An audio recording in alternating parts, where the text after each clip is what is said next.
catch wreck.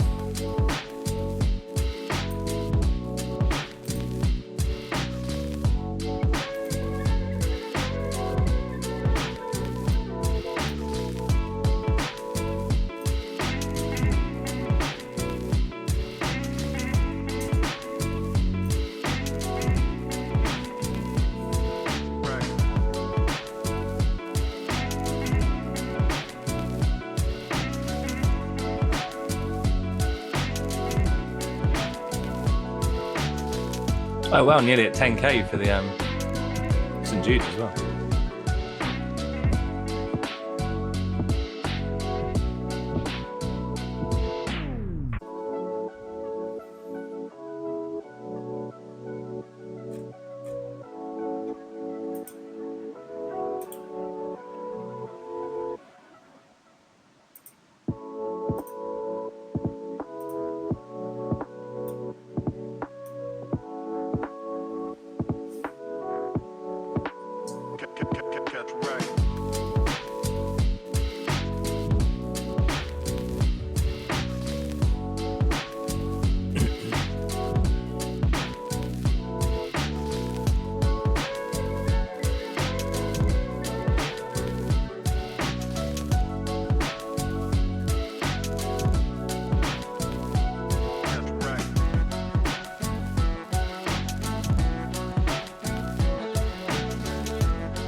Got to try and compete with my one light.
Welcome everyone to another fabulous Alienware stream. I'm your host Vigo, and I am joined by the amazing, the marvelous, the fellow Star Trek lover, Dan Allman. Dan, would you be so kind to introduce yourself?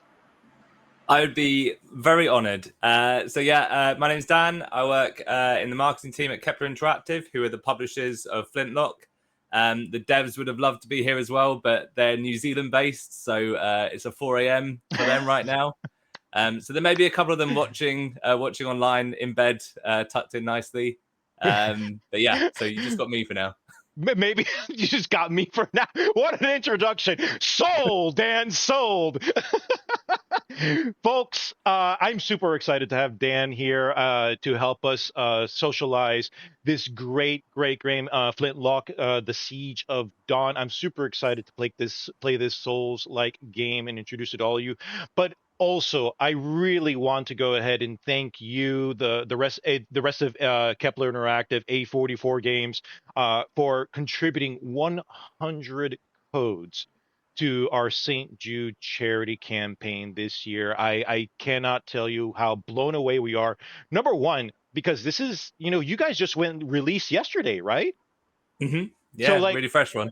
This is a fresh game for all of you. It is you can pick up the game now on Tiltify for a $27 donation or more. You can choose to pick up Flintlock: The Siege of Dawn. So again, I think that's going to generate a ton of contributions to St. Jude. So again, thank you so much, Dan, and the rest of the team. We really appreciate that. A pleasure. We just got to make it look really good for the rest of the stream now, right? And then it's like everyone's. Oh, from what I can tell, I'm gonna have a blast. Dan, I don't know if Definitely. I mentioned this to you or not, but one of the things we like to do here is we have a death counter, right? And the reason why we have a death counter is because I die a lot in games, especially in Soul-like games. So let's see if we can break the record. I believe the record right now is standing at 29 deaths. I'm not so sure. Okay, 20, yeah. But yeah, We can push but for that. yeah, but Dan, listen, I'm just going to go ahead and jump into the game, and then I'm going to start kind of like, going through the interview process. It's just two chaps having a pint together, enjoying some chatting about gaming. How about that? Sounds good to me. Let's go. Awesome. Vigo, ask Dan if there's water. That might be dangerous for NPCs. Inside joke, because yeah, Dragon's Dogma, one of the things is if you were a non-believer that I was the chosen one, I just picked up the NPC and threw them into the water. It's the way to do it. I mean, we could try it in this one. I don't know if you can pick anyone up, but we could try it. Oh, let's go.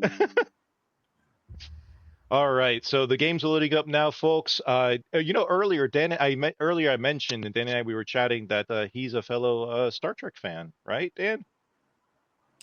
Yeah. Always been a bit like the sort of level of Trekkie where you don't know like the episode numbers though. So like when people Oh. start reading off episode numbers or speaking to me in Klingon, I don't always understand it. But yeah, like always loved the series. Always like every single spin-off. I've watched all of them, all the films, everything. And I do have a Next Generation com badge tattooed on my chest, which I love, Tattooed. and my wife absolutely does not. So all good. A tattoo. Well, I think you're a much more of a hardcore fan than I, because I don't have a tattoo. Yeah, All right, so we got the Xbox controller. I would get it out, but you promised me it'd be a PG stream, so no one wants to see that. Not quite yet. Oh, okay. I don't know. Some people might enjoy that, but hey, who knows? All right, folks. So, okay, Dan, correct me if I'm wrong. I saw that it's best played on a controller. Is that correct? Yeah, I think so. Yeah, 100% on a controller. Okay, cool. Axeman to go. Question: when the $10,000 milestone is reached, are there new games released immediately?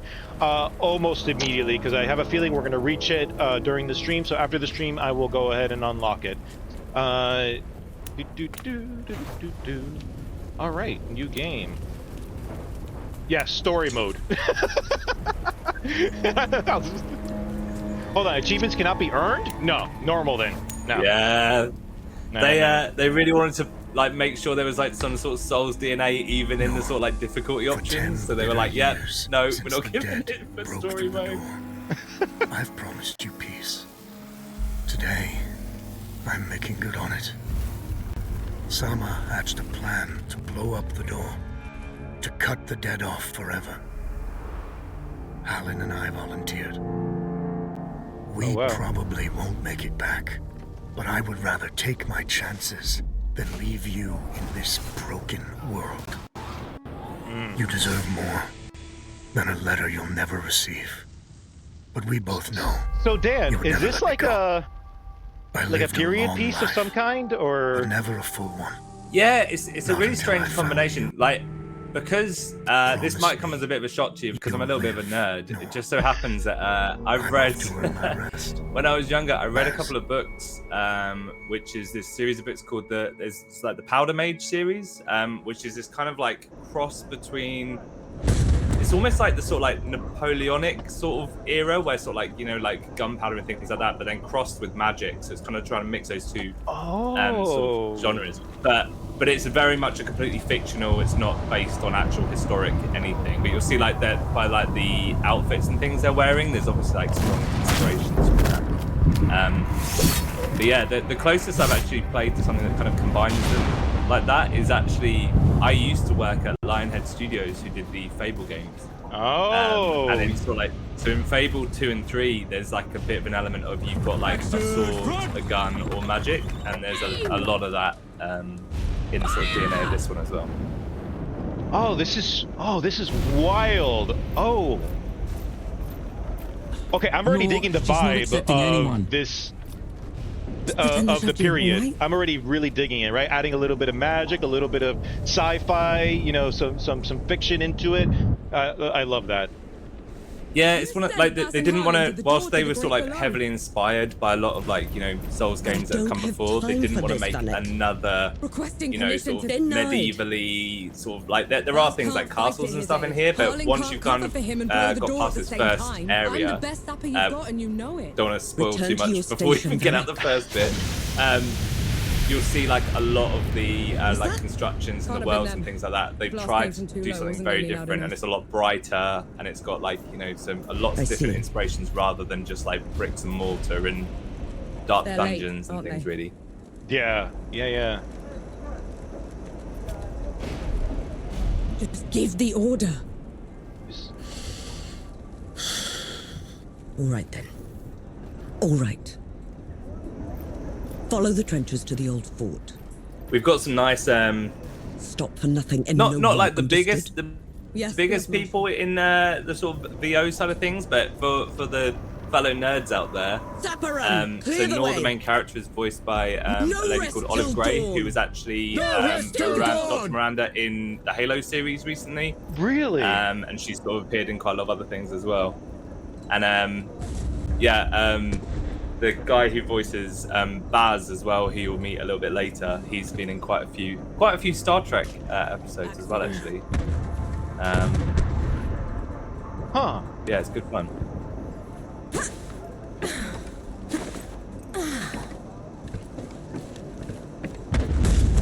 Let me check the settings here real quick, because I feel like maybe I need to change something here. Hold on. So I've got it locked. Well, let me make it uncapped. Dun, dun, dun, dun, dun, dun, dun.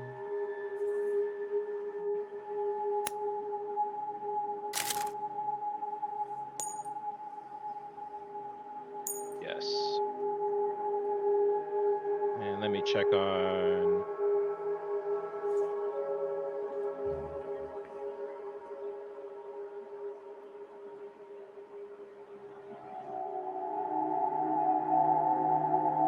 So, in the development of the game, what was there any? Do you know what the inspiration was to kind of make the game? Was there any kind of like aha moment? Was there just a discussion about like, hey, what would be cool if we did a follow up to something? Like, what? How did the idea behind the game come about? Yeah, so the studio at A44 made a previous sort of Souls-ish game called Ashen. It was like quite a big sort of like indie Souls game. So like it's got a very sort of like nice little fan base, so it's sort of following the guys from there. Yeah, I recommend obviously like checking out Ashen. It's really cool sort of seeing where like they sort of come from. But then after Ashen, they really wanted to sort of test themselves as a studio. They're a very small studio, so they're only sort of like only ever been between sort of 30 and sort of 40 people that are working there. But they were, yeah, obviously heavily inspired by sort of all these like, FromSoft type games that were coming out. And what they really wanted to do was create almost like an entry level Souls game for people. So people that had tried an Elden Ring, got absolutely annihilated and sort of had to put it down an hour later and go, it's not for me. They kind of want people to be able to play a game like Flintlock, which would then lead them on to playing like Elden Rings. It's almost like no one's kind of come up with that like level yet. So yeah, it's really cool to sort of see what they've cut. So that's why it feels very much a combination of some of the like older RPG titles, like some of the old like God of War type titles and things like that, mixed with the sort of like elements of what a sort of a Souls title. Oh, nice. So God of War was inspiration, huh? Literally, when we ask the studio what their inspirations are, it's every game you've ever heard of ever. Someone will be like, yeah, that the way you pick things up, I wanted it to feel like the way you pick up rings in Sonic and things. So yeah, they've got a very wide and varied palette as a studio. Yeah. But yeah, I'd say very heavily. It's like obviously it's like they're a small studio. It's a whatever you want to call it these days, like indie or a double A and things like that. Yeah. I thought you died. So when they say we wanted to mash together Elden Ring and God of War, that's 800 people's worth of work. But like inspiration wise, they wanted to sort of meet that sort of like audience in the middle somewhere. Right. Oh, that's good. There was a question that I got yesterday asking about the demo. Like, so the demo went down when you guys went full release, or was that temporary? Yeah, it again, and it's part of and it's one of those things that we wish we were able to like communicate more. I think as a small team, when you produce a demo, you still need to optimize it and sort of do all these various bits and pieces. So it ended up where the full game was so much further ahead than the demo was. That the demo didn't do it justice as much anymore. Like it would take quite a lot of work to update the demo and sort of do it. So that's why we sort of moved it to removing the demo. It wasn't in any way like we don't want people to be able to play a demo anymore. It was just so much, and exactly the same with if we had all the time and resources in the world, we could have done console demos and things like that as well. But small team, they had to focus on the things that was going to make the sort of final game as good as possible. So. Oops. All right. Let me try this. It always changes its mind as soon as you start streaming, doesn't it? Yeah, it does. It could be OBS too. So. All right. No, this is fine. No, this is fine. It was actually Xavier. Xavier saved the date. It was DX. There we go. Oh, that looks better. Yeah, that's better on my side already. All right, primary arm.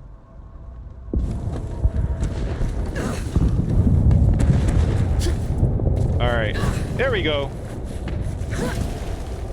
Okay, RS. Ah! Press RS to lock on the barrel. Okay. And okay, that's easy. Oh, that's cool. Okay. And then boom! By the way, I love the sliding. I love that. One of the things that we'd never really thought about was how quickly people would want to sort of move through the game. And I've seen all sorts of people, like, you actually unlock more sort of traversal options as you go through. And seeing people's different experimentations of ways to move as quickly as possible across the terrain is really cool. Yeah, so like some people are like sliding everywhere. There's other people that are like double jumping and like shooting backwards to propel themselves across the map and things. Yeah, it's really cool. Oh, I can see this now. So there's zombies? Oh yeah. Yeah, we got a lot of the sort of like the army of the dead has kind of been invading. So a lot of the backstory is that they've kind of appeared out of nowhere sort of 10 years ago and been emerging out of this like great big door. Yeah. That is sort of right behind the city of Dawn. So that's kind of where the name say comes from. But this big sort of city you're trying to free and get rid of the gods kind of has like essentially like a hellmouth underneath it at the minute. Yeah! Get out of here! Wait, okay. Oh, right trigger, okay. To disrupt. Oh, I have to do a thing. Disrupt an enemy's attack. There we go. Now are you? Okay, reputation represents your renown and experience and can be spent to obtain skills and items. Okay, cool. So yeah, the tutorial and like we've had like mixed feedback on this side of things as well, because I think a lot of people that are like well versed in Souls games have come into this and felt a bit too like handheld. Right. But, we wanted to make sure that like every step of the way we're sort of like educating people and being like, right, so this is how education works. This is how reputation works. This is how disrupting works. Then I think a little bit later on you're going to find out how like parrying works, things like that. Right. So by the end of the tutorial, you've kind of got 90% of the skills that you're going to need for the rest of the game. So then it's not like a big learning curve after that. Oh, so I have to claim the reputation. Okay, that's interesting. Yeah, so the reputation multiplier is something that came in quite late, and it was like a really nice twist. So it's kind of like a personal challenge mode where you can kind of gamble that you're not going to get hit by anyone, and the longer you go without being hit, the bigger the multiplier goes up, and also like the more varied your attacks are and things like that. You can see that multiplier going up. Right. But then if you get hit, you still claim whatever that like white number is on the left. You still get the XP. Oh. But okay. if you sort of like feel like you're feeling a bit cocky and you're thinking, I could take on this whole wave of undead without being hit, you can try and stack up that multiplier, because that reputation is essentially the sort of universal currency across the whole game as well. So you use that for buying items and upgrading seeing things like that later. Gotcha. So sometimes, yeah, being cocky with the multiplier actually really, like, especially if you're just taking down a massive boss and you've got loads of points in there, you might want to try and rack up a big multiplier to double down on it. I'm going to try something because I am still getting a little weirdness here. So I've got DX11 super sampling, got it. Supervision, and again, it might be on my end, folks. As far as like, you know, it could be the OBS on my end. Let me just try capping at 60. It should be fine because I have more than enough horsepower. Let's see, motion blur. Let's turn that off for now. Okay, device settings. Let's see if that helps here. All right. And okay, that is better. Okay. There we go. There we go. There we go. Woo! Yeah. All right. That feels smoother. So, actually, Eek Giants, Dan, did the devs mention any sources of inspiration for media outside of video games? Yeah, I think, as I said before, there's a lot of sort of book series and some like old graphic novels and things like that, which has kind of got this kind of cool Napoleonic thing. So yeah, the one that I always compare it to is the Powder Mage books. I know a lot of the devs went into some of the lore from that for inspiration. the water will get you in this game. I should have warned you. I was trying. Hey, I was trying. when you were talking about water before, I was going to warn you, but it's best to find these things out on your own. And it's funnier the other way. Oh, yeah, let's see. Incandescent. Sorry about that. Sorry about that, Dan. Incandescent says maybe I should restart the game. Okay, so let me do that because I want to make sure we show this in the best light possible. So let me do that.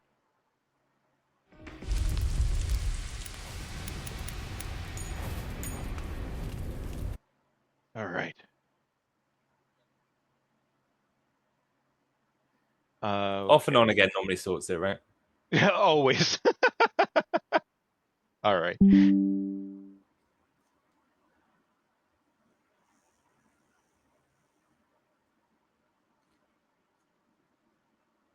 All right. Let me load back up. Folks, thank you for your patience with this.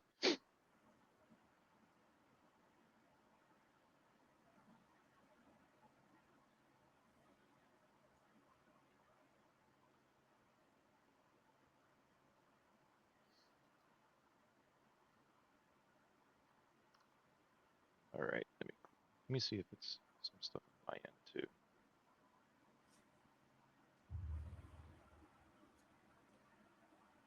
Do, do, do, do, do, do, do.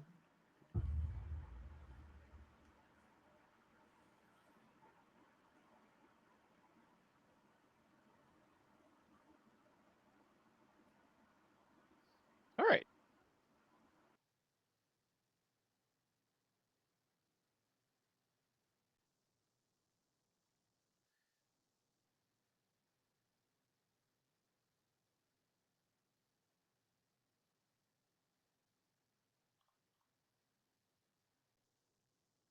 All right, folks, we're going to come back here. Oh, and it looks like I lost Dan here for a second. Hold on. All right. We should be back now. All right, we're back. Okay, let me hit play and let's go here.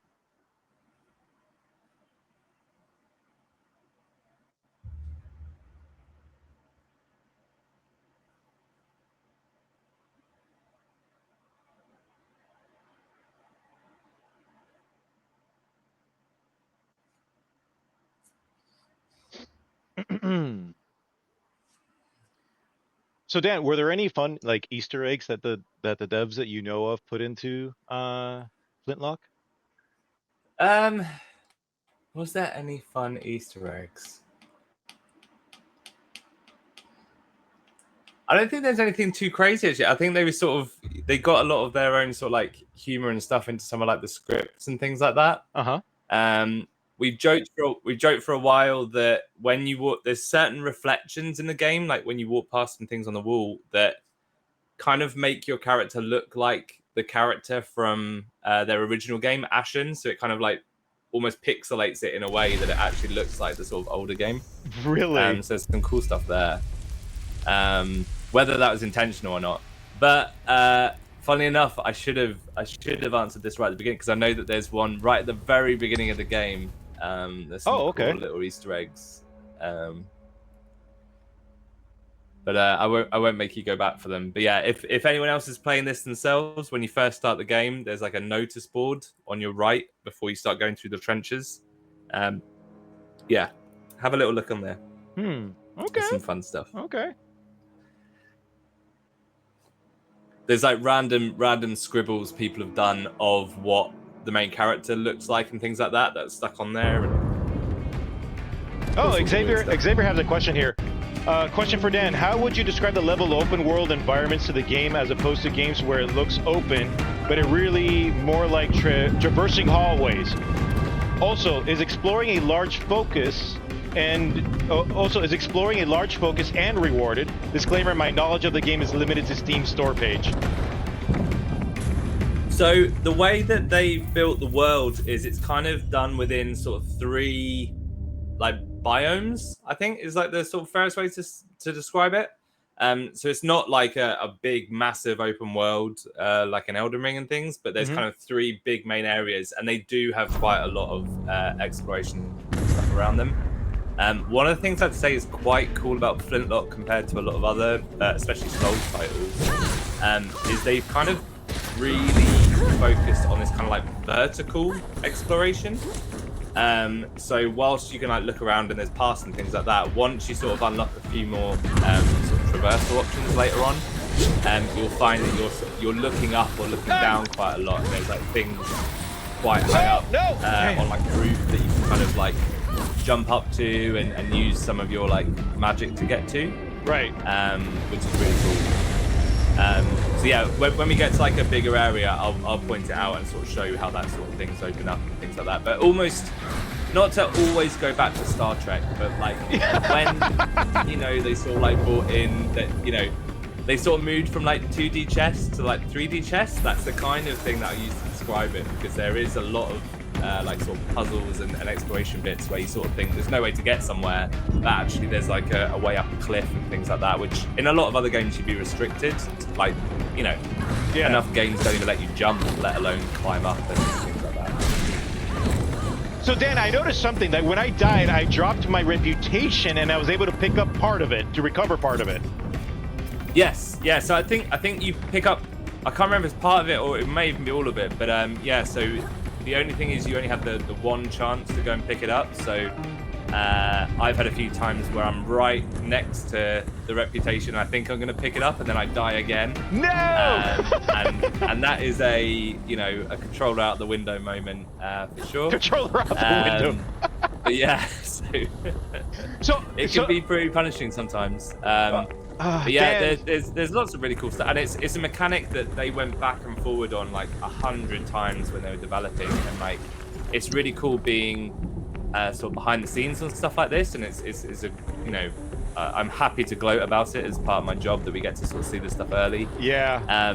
But seeing how they've gone, we're going to do it this way, and then you play it and you kind of go, it's not really that fun, and then they change like one little thing and it suddenly makes the whole mechanic work really nicely. By the way, Dan, I love that, like when you target, you can just lock target. Like I press the target and I let go and it stays locked. And I'm gonna find out what happens when I blow this up, so let's find out. Good luck. Come on! I think when it's red, it's bad. Well, yeah, but boom! I love to explore to see what I can find. I know it's bad, but let's see what happens. Now we know. Now we all know. See, this is why I do it for you, for all of you that are watching, so that don't do that. Yeah. No. No, no, no, no, no. Here we go. This is beautiful, though, by the way. And yes, by the way, moving it to DX11 totally fixed it, so we're good. Yeah, it's actually impressive what they've done with the game. It's actually built in Unreal 4, not Unreal 5.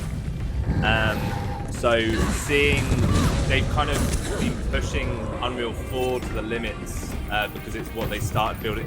They were just in that awkward stage of development where they started building a game in Unreal 4 as Unreal 5 came out, and like the sort of like move to sort of upgrade was just sort of, they'd gone too far down the path by that point. Right. So instead, yeah, seeing what they've been able to do on the Unreal 4 engine is actually really, really cool. Oh, this is... Oh, don't do it again, Vigo! I thought he was doing it. I like to explore. I'm one of those like players that just like to explore and kind of see where does the game take me. See, right now, Yeah. that's just my vibe. Oh, exploring. What do we got here? No. And I will say where it maybe feels not as rewarding in this sort of tutorial area, this kind of exploring will definitely reward you later on in the game. Oh, that's awesome. That's good to know. Yeah, there's kind of a mix of there's kind of like collectibles to find, which is like, you know, pieces of lore and stuff like that that you can build up as you go through. But there's also sort of materials that you need to collect that are hidden in quite hard places, and they help you with like upgrading your weapons and armor and things later on. Okay, you block damage done to you until you're knocked out of your stance. Oh, okay. Press LB just before an attack hits, and you attempt to parry. After a successful parry. Yeah, so you kind of got two options here. Again, this is another trying to bring Souls to more of like an entry level thing. Yeah. Holding block does block a lot of stuff, and it does absorb a lot of that damage. We also didn't put a stamina bar in. So, you know, a lot of games sort of, so as you're sort of blocking your stamina going down. Yes, I did it! I did the parry! There you go. Sorry! Hey, yeah! Straight off the bat. Eat it, Vigo! Oh, Vigo, smash! Destroy! And we Sorry. and we've had so much fun with the idea of these kind of like, you know, Mortal Kombat-ish sort of camera pans and things like that. So when you do like a cool parry and there's like finishing moves and things like that later, sort of zooming it in and making it a really cool visual piece is really cool. So awesome. That is awesome. I love that, Dan. Props. That is so good. Something that's actually really cool as well, but like this is like a whole separate piece we can look at after, is at any point during these like sort of zoom ins and like action sequences, you can pause the game at any point, and the photo mode works like all the time. So when you're like mid hit and things like that, that's how people are getting like online and stuff at the minute on Twitter and things. Lots and lots of virtual photographers are coming in here and playing around with the cameras and sort of doing all like the effects and things like that. But yeah, so like it's something that doesn't come naturally to people sometimes. It's like literally just as you've hit like a massive boss and things like that, remembering to pause it and then going through all of these like options and stuff. You can get some really cool shots out of it. It's really cool. Oh, that's... Okay, let me play with this a little bit, because, yeah. Okay, so... Oh, we can add a logo? What? That is so cool! We'd obviously, like, you know, we've been working on this game for years and years and years, taking screenshots along the way and things like that. When we brought out the demo, which did include the photo mode, there was like 2 or 3 virtual photographers that got in here, and they were so good at what they were taking. We actually used a lot. We actually got in touch with them and said, like, can we use this like on our channels and things? Because what they were actually pumping out using the in-game photo mode was actually cooler than some of the stuff we can capture, even though we've been working on it for so long. Oh, look at this. It gets grainy. Look at this. Cinematic pillar box? What? Ooh. Flintlock. Flintlock. Hold on. I gotta... Hold on. I gotta go there. Flintlock. The Siege of Dawn. Dun dun dun. Ah! I love this. Okay, great job. That's a brilliant feature. I love that. It's really cool, and like you can get completely lost in it. Like I've lost hours of my life to that thing. So Vigo, go hammer the corpse against the wall. Enter photo mode. Absolutely will. Hold on. Ah! Nope, hold on. Let's get it better. Let's do this a little better. Hold on, and then photo mode. Yeah. Oh. Hold on, and I gotta hold on. I gotta change. Where? No, Vigo, come on. There we go. Hold on. There. Camera. There is like a revert all button somewhere. Yes. Reset all. There we go. Yes. Okay. Cool. Free cam. All right. And then let's capture that image. Oh, let's see, folks. What do you think? Hold on a second. She looks just ready. Let me destroy this zombie. Maybe around here. Nope. Maybe. How do I go? There we go. That's what I was looking for. Yeah, it's in photo mode. You can see just how detailed some of the stuff they've done is as well. Like some of like the jewelry in her hair and stuff like that is nuts. It is so amazing. All right, arg. Nope. I did it wrong. There we go. Okay. Yarg. That guy's having a terrible time. Yes. There we go. And then.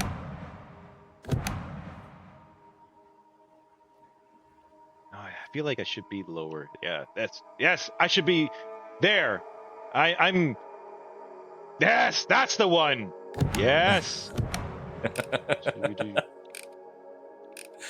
Yes. Now we some color, right, folks? We got some color here. If only we could do.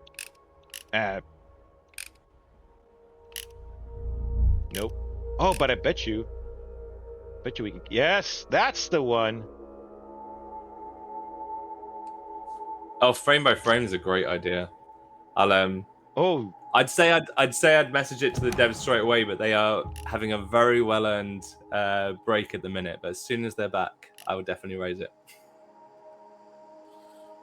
Flintlock, the Siege of Dawn. Nope. All right. Nope. Up.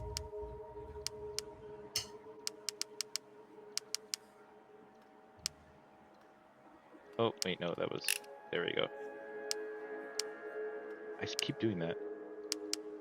Flintlock, the Siege of Dawn. Dun, dun, dun. And how do I take the picture? So I think if you do X to toggle the UI off, that will turn everything off, and then essentially you just take a screenshot. Print screen. I think. Oh, okay, perfect. Boom, done. And I'm gonna do it. Perfect. Oh, that's so exciting. That is awesome. Ballclaw, this is Flintlock Siege of Dawn. Oh, lol! The screenshot just came up for me. Okay, woo! All right, here we go. If people want to play on mouse and keyboard, you can, though, right? You can, yeah, you can. I think it's just the sort of with any sort of third-person game, it's just a little bit easier. I found on controller, but I'm sure some people will see it the other way. Yeah. Hey, no front brake. Welcome to the. Oh, jeez. No, I gotta block. I gotta block that one. I gotta try. Oh. I think Ballclaw might have been trolling you a bit with which game it was. Oh. Woo! No! All right. Come to Papa. Aye! So yeah, so in this bit, this is sort of teaching that. So what I was saying before about being able to block pretty much everything. Whenever an enemy's got that sort of red indicator, that means they're basically doing an unblockable move. So this is where your pistol comes in really, really handy. So you basically got it, like in most games you would have like a dodge. Yeah. But in here you've got the option to dodge or to disrupt. So when you see that red symbol, if you press or that'd be right trigger to shoot, it'll kind of stop their move halfway through, and then you can sort of. Oh, okay. Actually, you know what? Hold on a second here. Yeah, they obviously wanted to make the sort of gunpowder element of the game quite a big part of the combat. So this is kind of, you'll see a lot of these kind of red glowing enemies coming at you. Yeah, for sure. All right. Okay. Be to judge. Well, we did this already, so let's go. All right. No photos this time.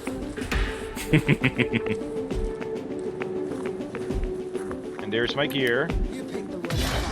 And as with like most games you can imagine, as you sort of progress through the game, you unlock like additional skills that will help you with things like this. So you might have a skill that means you can like hit someone back and start to dodge them, and you know, use other sort of powers and things like that as well.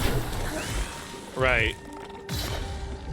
But yeah, you kind of, without sounding too cheesy with it, I think a lot of enemies you start as you get through the game learning their kind of like attack patterns, and it's a bit like a kind of, you know, a bit of a rhythmic thing. Like, you know, like if he does that, then he's about to hit you with the red moves. You know, to like back off and things. So, so I'd say, yeah, a lot of the enemies kind of repeat. It's good because then you learn how they attack. But especially the bosses, like the sort of gods, when you sort of come to fighting them, they feel like, for some of us, you know, older gamers like myself, you know, I kind of get this, like, you know, when you're fighting like a big boss on like a, you know, a Star Fox game and things like that, where you, or like, you know, an old Final Fantasy where you kind of have to remember their like attack patterns, and like you kind of, the difficulty's not getting harder, but you need to like remember it and learn and sort of adapt sort of some of your skills sometimes. Go back. But yeah, getting into the sort of rhythm is quite a big thing. And some of the skills actually require you to hit within like a certain rhythm, if that makes sense, to sort of get a bonus attack later on. So there's a perk you can unlock that. Oh, if yeah. You sort of, yeah. If you like hit again just as your axe makes contact, it like does double damage and all this sort of stuff. So. What have you done? So is the pistol like a magical weapon? Because I noticed I just broke a shield with it. So a lot of the lore around this is that the sort of humankind have worked out that magic is susceptible to gunpowder. So where they haven't been able to like attack them with steel and things like that, they've suddenly worked out that gunpowder does seem to impact the gods that have been ravaging their world in a negative way for the gods, but a positive way for everyone else. Right. So yeah, there's kind of like this trio of, you know, it's almost like a rock paper scissors sort of thing. It's like, you know, gods beat people, but people invent gunpowder and gunpowder beats gods. So it's quite cool. But yeah, this is going to be your first meeting with one of the gods. Nice. In a second. Everyone get clear.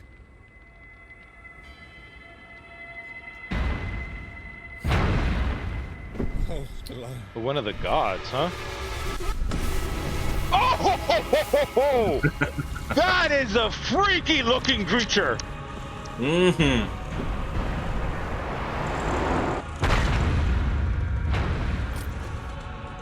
She's all like, "What's up?" I would be running. I'd be like, "Nope, nope, nope, nope. Live to fight another day. No, thank you."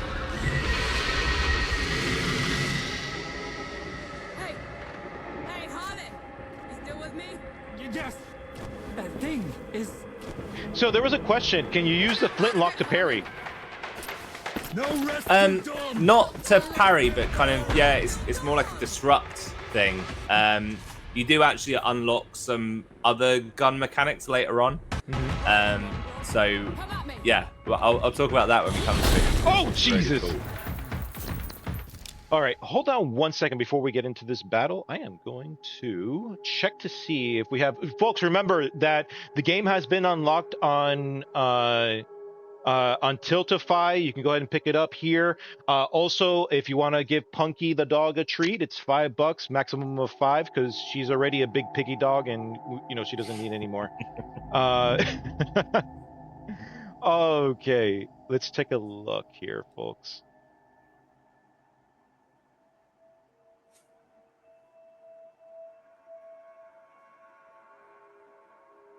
Did Punky get any treats? Do do do do do do do. And nope, not yet. Okay, yeah. Remember, folks, if you want to go ahead and contribute to as part of the St. Jude, we do have we have different ways that you can do so. So Oh, jeez. I don't even know where to begin with this.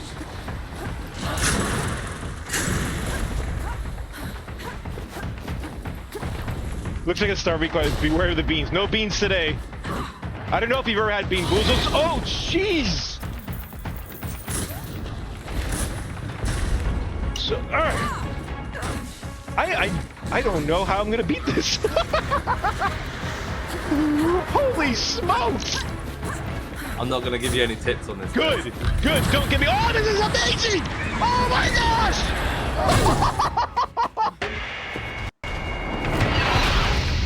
Woo-wee!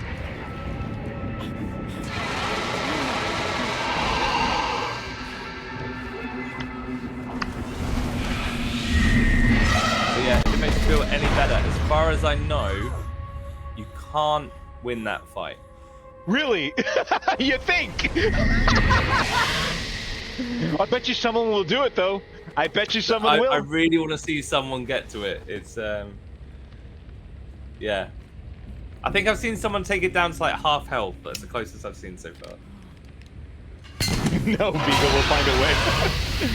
Throw it in the water! Looks like I'm being thrown in the water. I gotta say, that was a really cool sequence. Ooh, shield destroyed. Change the difficulty anytime. I love that. After that battle, it's like, hey, if you want to change the difficulty.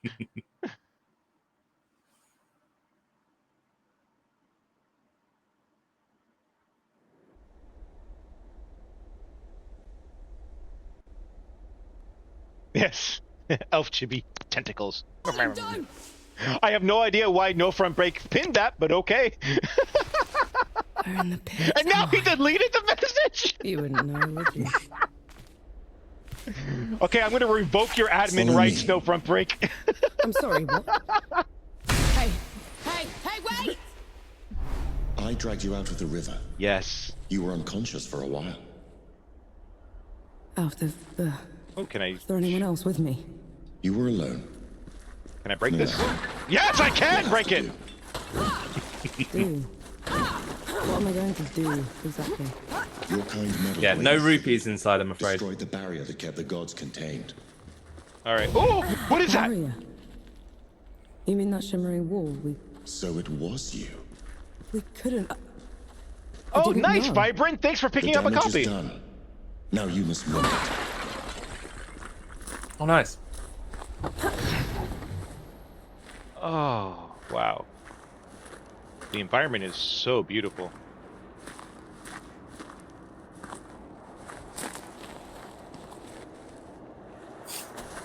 Yeah, and I'd say again here, this is like another good example of where they've kind of tried to weave together, like, unlike, a lot of other Souls titles where you kind of have to piece the story together yourself, like you kind of pick up little bits and pieces here and there. Right. They still had a story that they wanted to tell, so they had to like weave in like cinematics in like a nice way and sort of still allow you to like explore at your own pace, but sort of still. So that's where that kind of it is more linear than like a big open world because they want to push you a certain direction. But yeah, I think it's like a nice blend. Oh, so what is that? I mean, obviously it's a title creature because I saw it in some of the copy, right? But, well, come on, Vigo. Whee! God you You know, unleashed Dan, is I got a called question. Uru. When you in It video is games, his when you army of the jump over dead that has things or been laying slide waste down to things, do Dawn. you audibly The say source of "we" all your out loud suffering. like I do? Every single time. And how is it that you Um, know all of this? I also like, Because and I am I've had God this too. since back from the first Tomb You- Raider game. How If do you I'm going round a propagate corner, I will physically try and look round You're a it god. myself before I go There round, are and I can't stop few myself from doing it. I always, sub-gods greater than I, gods. I feel And like he's I'm entered. gonna see more You if I kind of like probably lean, haven't heard of but him. yeah, I don't know why.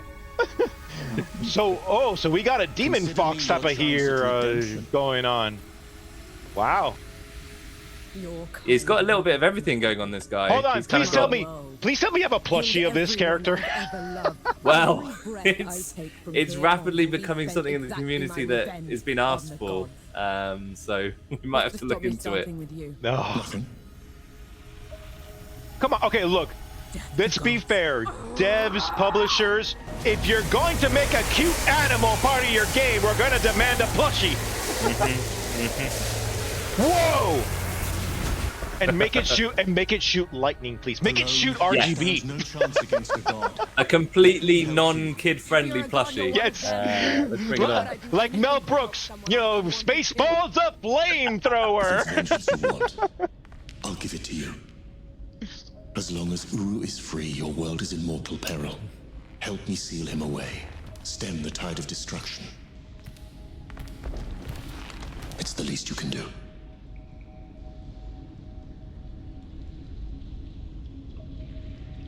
Ah, You have a deal. Yeah, so he's obviously heavily implying at this point that all of this is because of Expect nothing less. her, like because she And how shot do we get out of that wall down. Right. Everything that's happened since is kind of all her fault. right. So she's not in a particularly great space at this point in the game. I never asked your name. No. My name's No. And the axe. That's not a woodcutter's tool. No, it's not. Yeah, so essentially, I'd still class all of this part as the tutorial where so you've now learned that you've kind of got your axe as your sort of melee weapon, you've got your guns as like your sort of range, and then this next part is going to sort of introduce you to a bit of like traversal and also the sort of magic part of the triangle as well. Let me see what I... Hold on a second, because I want to see if I can...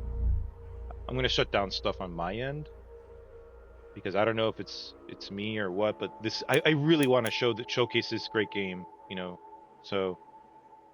Turn shadows down, turn NVIDIA DLSS or X NVIDIA Rex off. Okay, let's try that out. Thanks, Xavier. You can always count on you. All right, so I'm going to. I do want to set. I'm going to set it first. Like say so. Off and off, and let's see if this helps.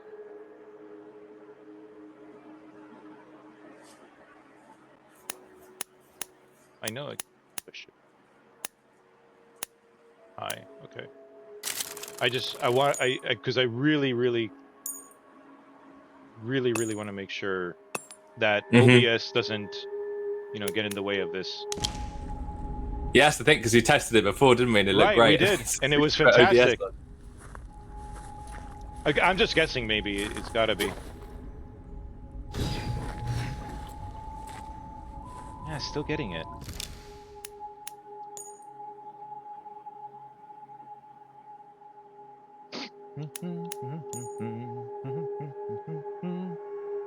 We'll get there, folks. I promise you. Yeah, I probably will go ahead and restart it here. Okay, let me go to the out of game screen just for a moment, folks. And thank you so much for your patience. We are going to get this. I am super enjoying this game. I'm loving it. This happens. So...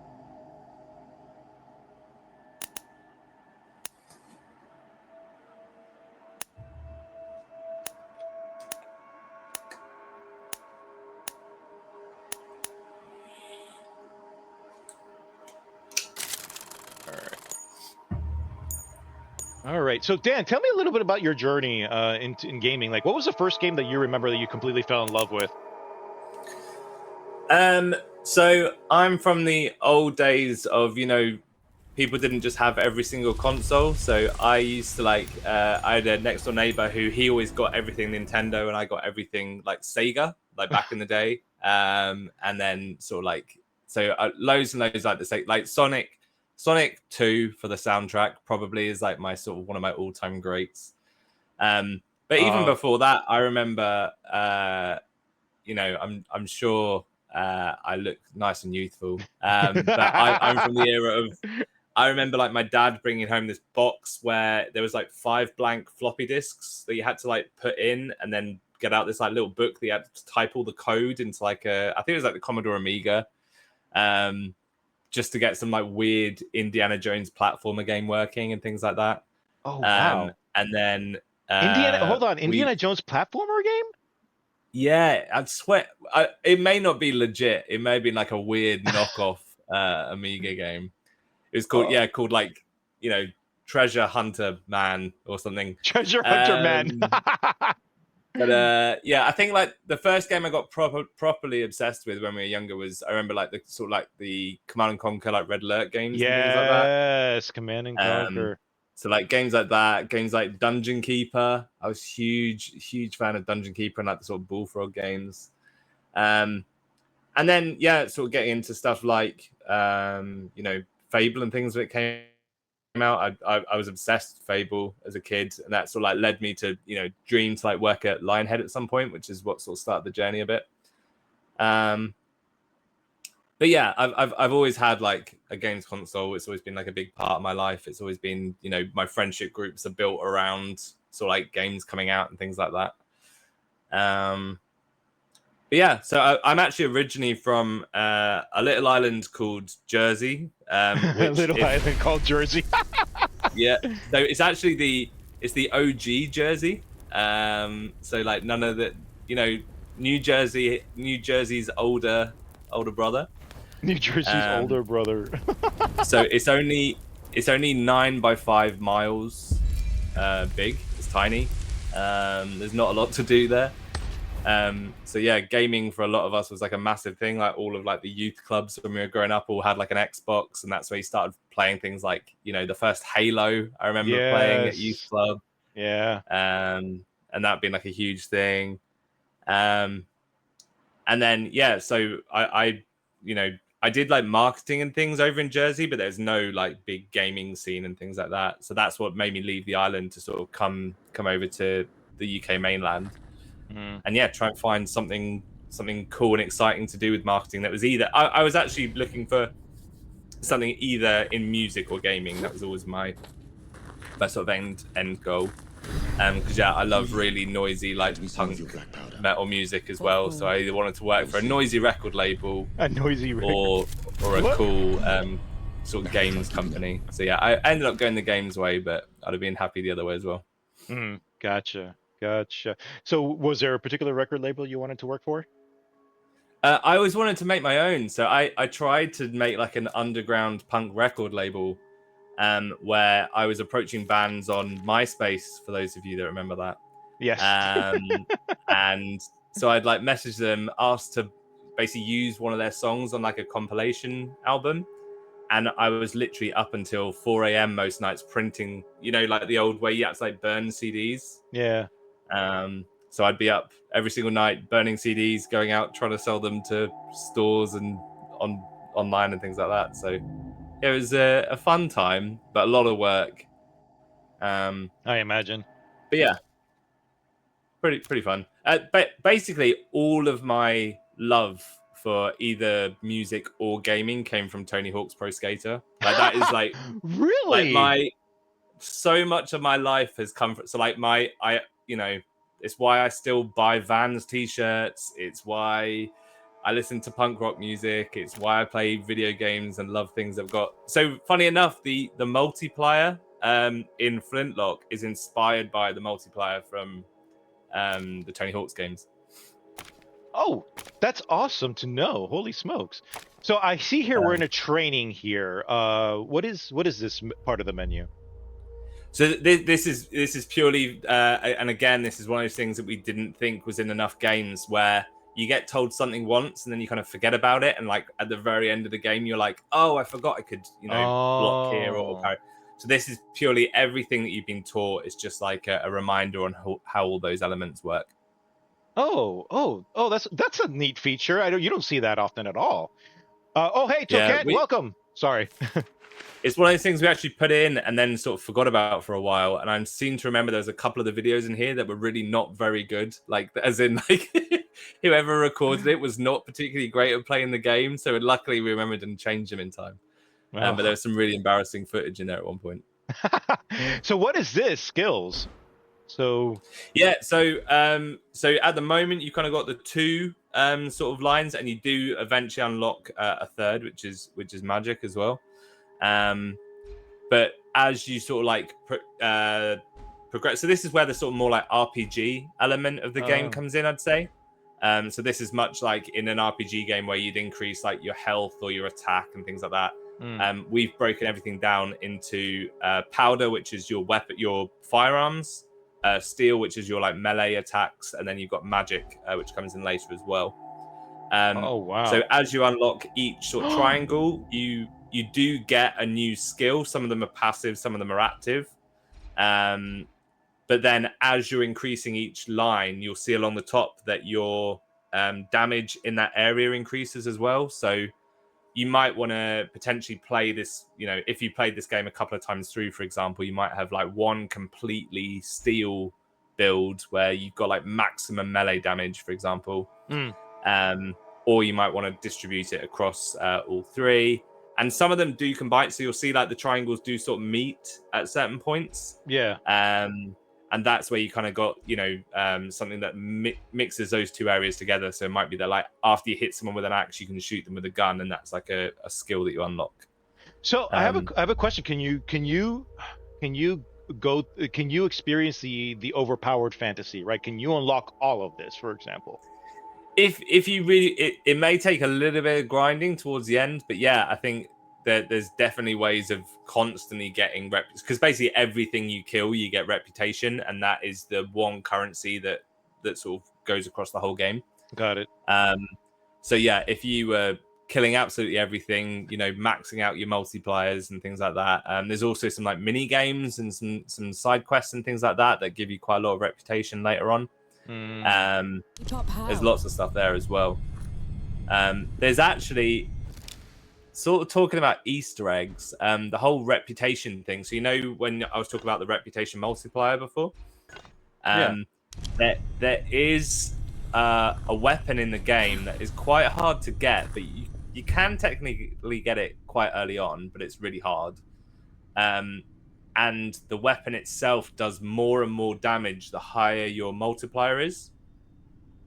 And it can absolutely tank. You can smash through this game if you unlock it at the right place and, you know, keep that multiplier really high.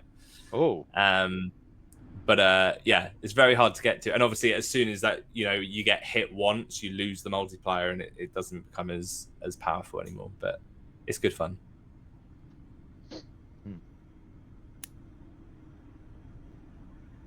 Right, come on.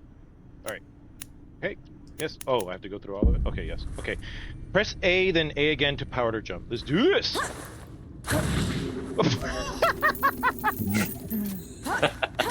There we go. Oh, that was a cool view. Oh, nice. So is it like, it's repeatable? Okay. Nice. Can you eventually do like multiple powder jumps or just once? So I don't think you can. I don't. The Ravager. I'm 99% sure there's not anything that unlocks an additional jump. So yeah, you sort of from the start, the most you can do. So you can kind of do one double jump, and then if you hit what is the same button as slide, you kind of have an extra one that pushes you forward as well. Oh, I just saw that. Boom. So you Boom. can. What? You can technically triple jump, and this is where I was talking about the whole like vertical exploration thing. Sometimes you'll see like a cliff edge or something across the map, and you're like, I don't think I'm gonna make it, but you try, and you can just about make some of the jumps and things. Oh wow. And then yeah, this as well. This something is like one of my biggest bugbears in games is when like Fall damage? Skyrim especially. The amount of times I've been climbing up that mountain in the middle of Skyrim and I've fallen off, lost all my health, and then whatever. Yeah, they've actually used the double jump mechanic in this to mean that when you fall a great distance, you can actually sort of break that jump at the bottom. Yes. Which again just sort of encourages the whole like exploring everything. Oh, so good. What? Break! All right, let's go down.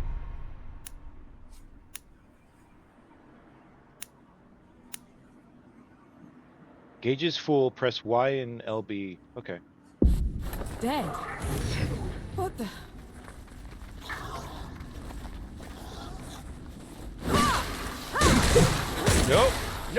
Nope.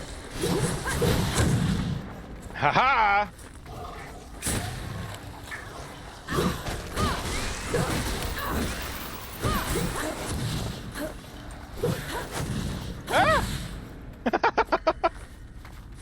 So yeah, if you do LB and Y at this point. Okay.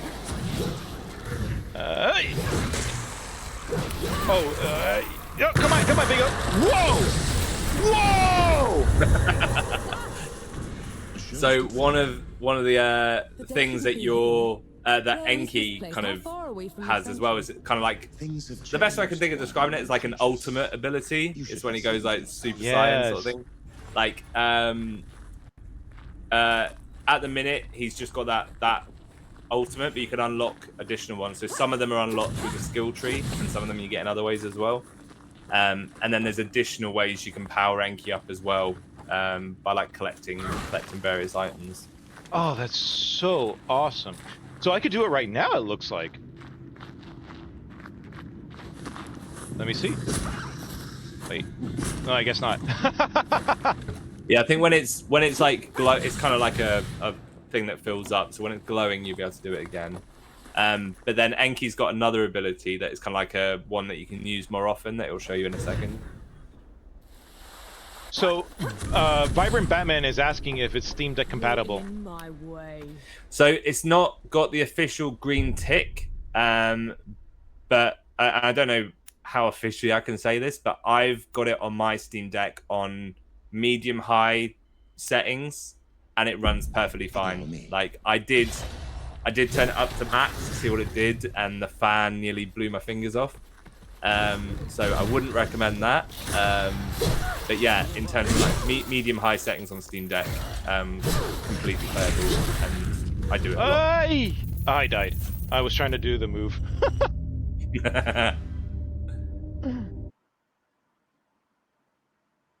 Or a coffee shop on the map. Wait, coffee shops? We're gonna go to coffee shops? Yeah, you do have coffee shops later on. It's an interesting one. Oh, excellent. Hi, Loveland. Within the Steam settings, let me see. Yeah, 9. We're at 9. Woohoo! Okay, Kiki. Let me see. Settings. I'm just gonna check where it starts on this bit. All right.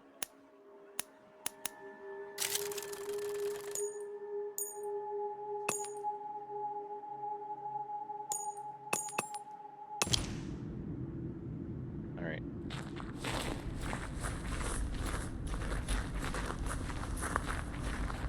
You know, I am going to try something else, actually.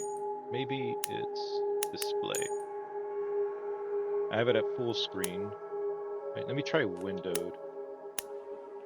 Yes, I usually play windowed anyways. Let's see what happens.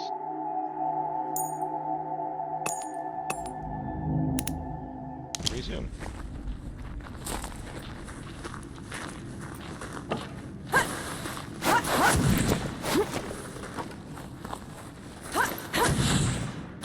Whee! Oh! Almost fell.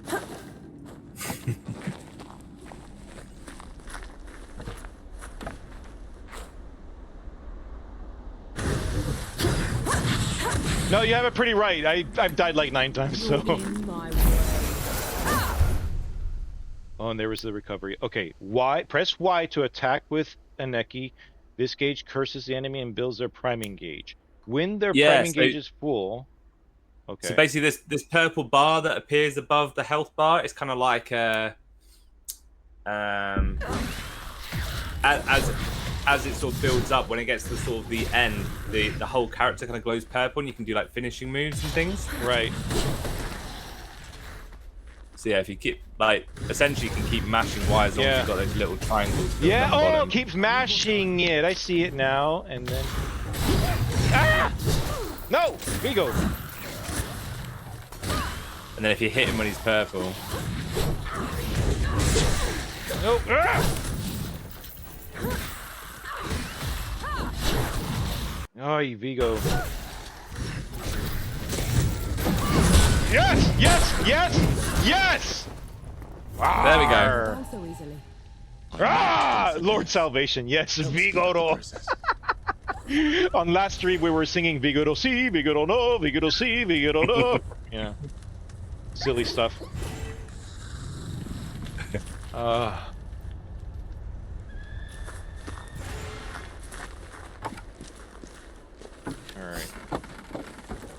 Yeah, those like little like finisher moments with the cameras and stuff are really cool.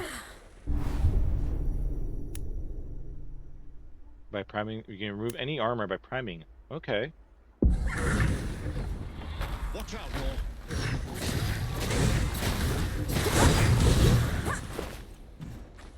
Come on. Yeah, so this mechanic here, it helps you with basically like anything that's wearing armor, but also if they've got like a shield and things like that, you can use the same, and it kind of like helps you when you prime them, you can knock the shields out of their hands and things like that. Yep. Oh, there it was. Okay, checkpoints. Okay. Cool. Okay, there's checkpoints. Nice. Oh! Oh, let's interact with the stone. Alright. Okay, and then skills. Oh, and it tells me the map. Huh. So yeah, the save points basically restore all of your like ammo and health vials, and like you can actually get grenades and things later on as well, so that refills all of that stuff. But then, as with a lot of these kind of games, what it also does is it respawns a lot of enemies in the area as well. Oh, it respawned the enemies? Yeah. Oh, okay. Okay. Okay, I see it. I see it. All right. So sometimes it's a bit of a gamble. So like you might not want to restore your health to stop, enemies respawning in the area that you've just been through. Yeah, I'm gonna try this one. Yeah. Okay. So restore health and supplies, claim reputation. Okay. But you know what? We are going to leave. That's better. Yes, it is. Okay, and again, I'm going to try something else. I'm going to go to the out of game screen. I'm going to try something else because I know we can do better here. And I'm determined. So, bear with me, folks. Thank The you. only other thing, if you've got it in windowed mode, you might be able to bring the resolution down. Maybe I don't know if that would help. But... Yeah. Well, it might, but then we don't get to see the pretties, and I'd rather check something else. True. And frankly, I've got a 4080 Super, so there's no reason. So I'm gonna try something else.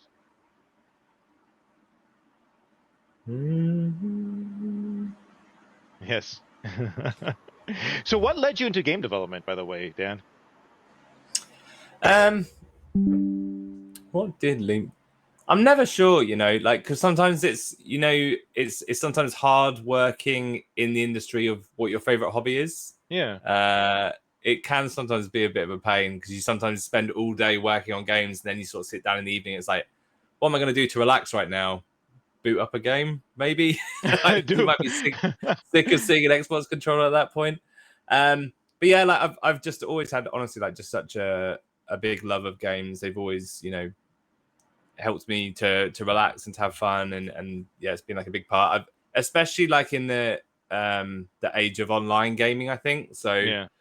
because I moved away from my tiny island that I grew up in, I've actually used gaming as like a very big thing for like keeping in touch with like friends back in Jersey. So like we all meet up like twice a week, and also like play on things like Destiny, the Destiny series. As much as it is taken a hefty chunk out of my bank account over the years, it's like we've played through like that, and just recently, you know, done all like the final shape thing, and it's felt like a big momentous moment. Like, oh, we finally finished it. Now we're sort of looking for like the next thing, that's kind of gonna give us that again.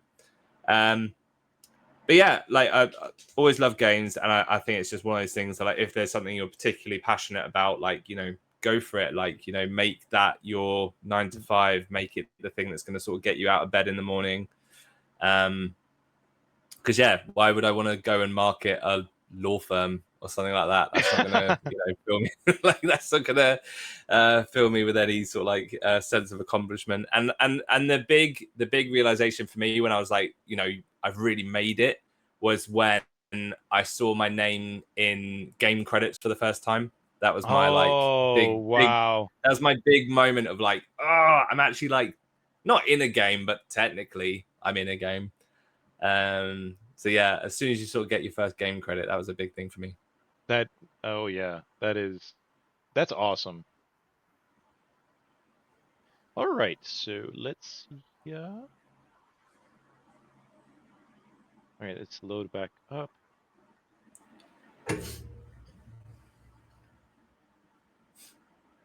I'm also very much like a big variety gamer as well. I wouldn't say like I've got like a niche of any kind. I play like a bit of anything. I'll play like some like little indie games. I'll play like big AAAs and things like that as well. Yeah. And that's why I quite like it at Kepler, where I am now. So they really do have like a big variety. So they've got games like Flintlock. They got games like we were talking before, like Ultros, which came out earlier in the year. We released Pacific Drive not that long ago as well. So like, there's some really like super varied titles. So it's not always working on, you know, the same game every single year and just adding a different year to the game title. Not mentioning any in particular. But yeah, I think having that kind of constant mix and variety is important as well. Yeah. No, it is. It definitely is important to do that. All right, looks like, okay, that went weird. Now the screen went weird for me. Folks, this is not on like, them, this is me. Now it's super zoomed in. No, this is the wrong one. I mean, there's the challenge mode if you've got to play the game. There's the challenge mode, yes. Only seeing the top left of the screen. There we go. Sorry, folks. This is what happens when you troubleshoot live.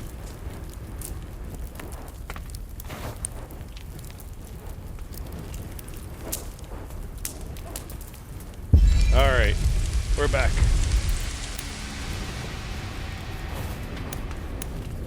Fingers crossed. Fingers crossed, indeed.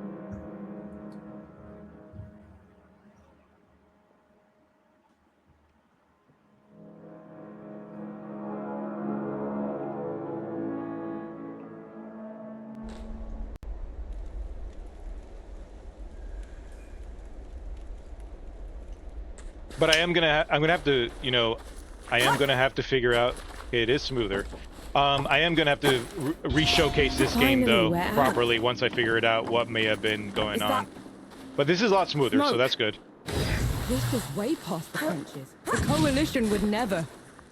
The dead spilled out of the door. I just updated OBS too, so that's why I'm wondering. Didn't even stand a chance. I did this. Time to put it right. That'll teach me.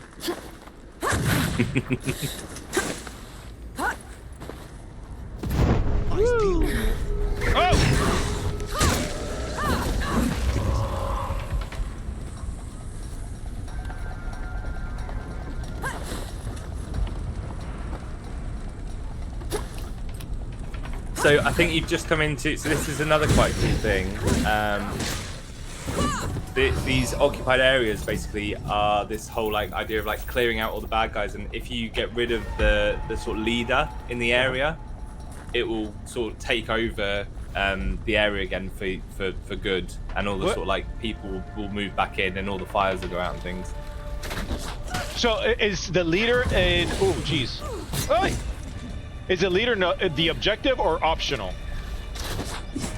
So if you don't defeat it, I think in this part in particular, it will be the objective as well. Okay. Cool. Because Cool. again, Cool. this is almost like a tutorial of how these work. But in some cases, it's optional. Yeah, so like you could come in and not do it, but then it's some parts of the story need you to get certain towns to progress, but there are optional like bandit hideouts and things like that you can run in and go like, actually no thanks, and run out again if you wanted to. No, thank you. The no thank you option. All right.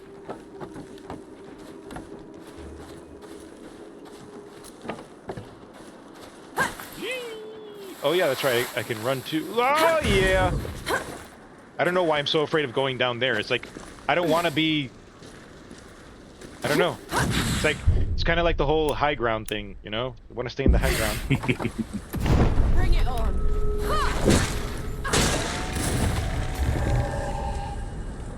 All right. Hi, Eisenhower's. No, unfortunately, Anna's not part of Alienware anymore. She's moved on. She is working at the American Heart Association, I believe it is now. So she's doing great over there. And yes, you know, we did continue the St. Jude campaign. We definitely, you know, it's near and dear to our hearts. All right. So let me go ahead and not mess around here. Okay. There we go. There we go. There we go.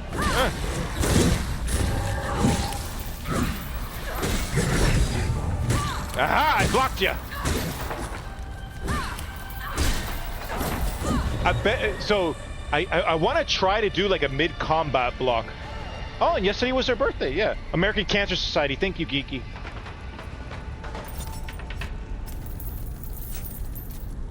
Ooh. That's a boss, it looks like. Yeah. Nope, gonna shoot you. No, gonna shoot you. Whee! Oh.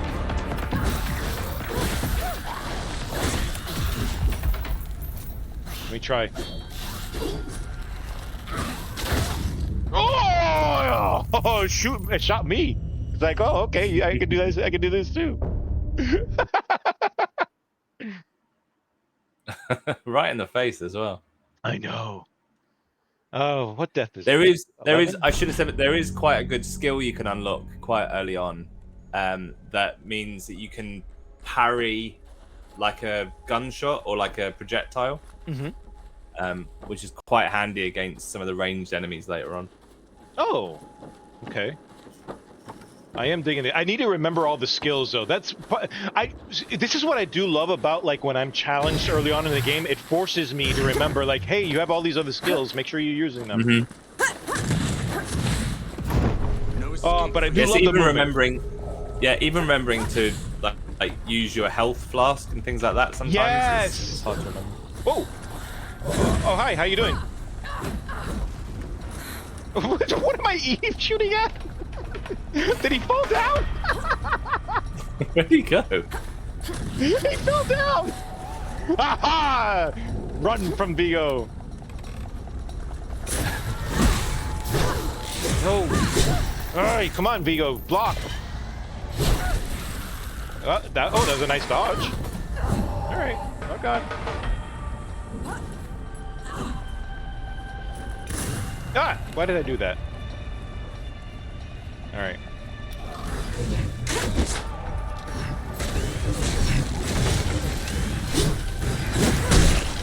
Yes! Yeah! Ha-ha! Oh wait, you got someone else there, Vigo. No, no, no, no, no! Ooh, that was a nice swipe.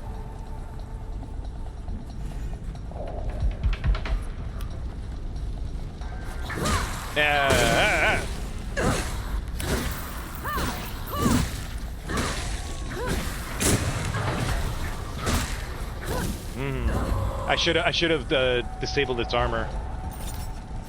I gotta remember to do. Okay, how do I get the health? How was that again? Ah! It'll be. Oh, okay, I I've been see. playing on it. Yeah, I think X. I see it. Okay. There it was.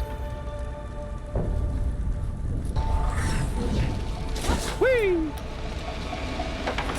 Nope. You're empty. Try something else.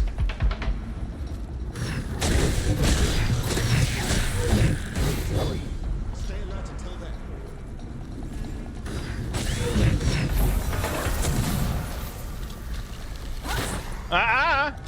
Nope.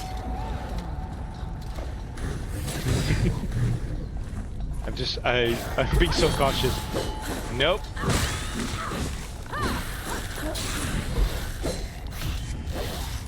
Nope. Nope. No, you missed me. Come on. Oh yeah. Come on. You're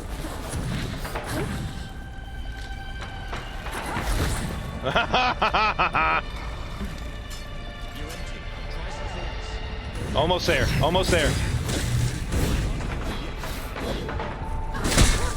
Yeah. Yeah. There we go. No.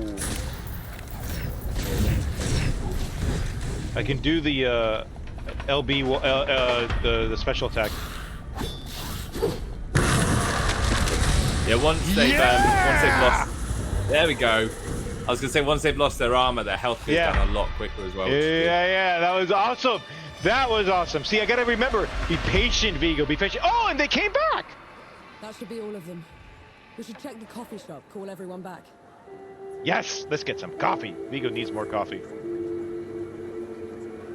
This is brilliant, Dan. I love this.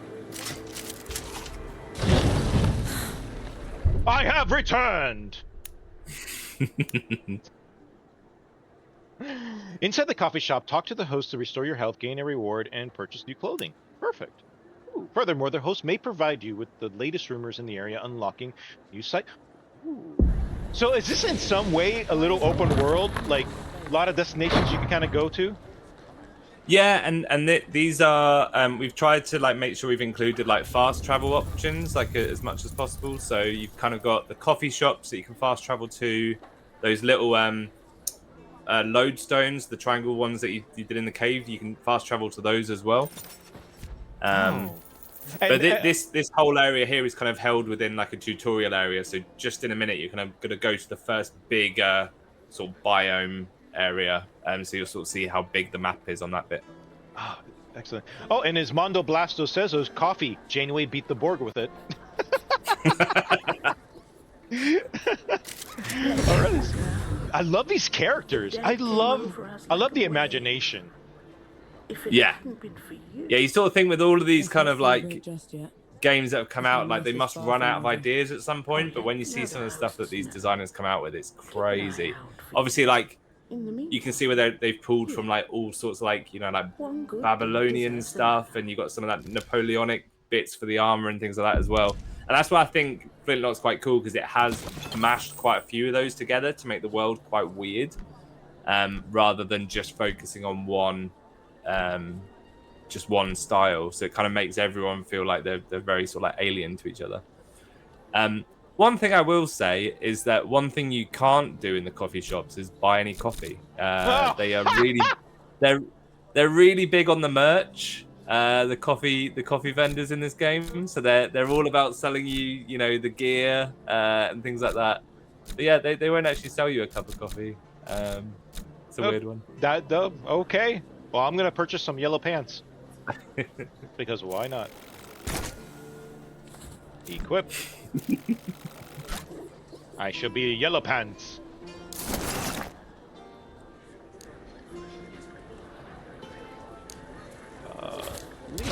Okay. Cool. Don't be a stranger. Oh. Hey, Peg Leg Pete. Oh, bad. Peg Leg Baz. Baz!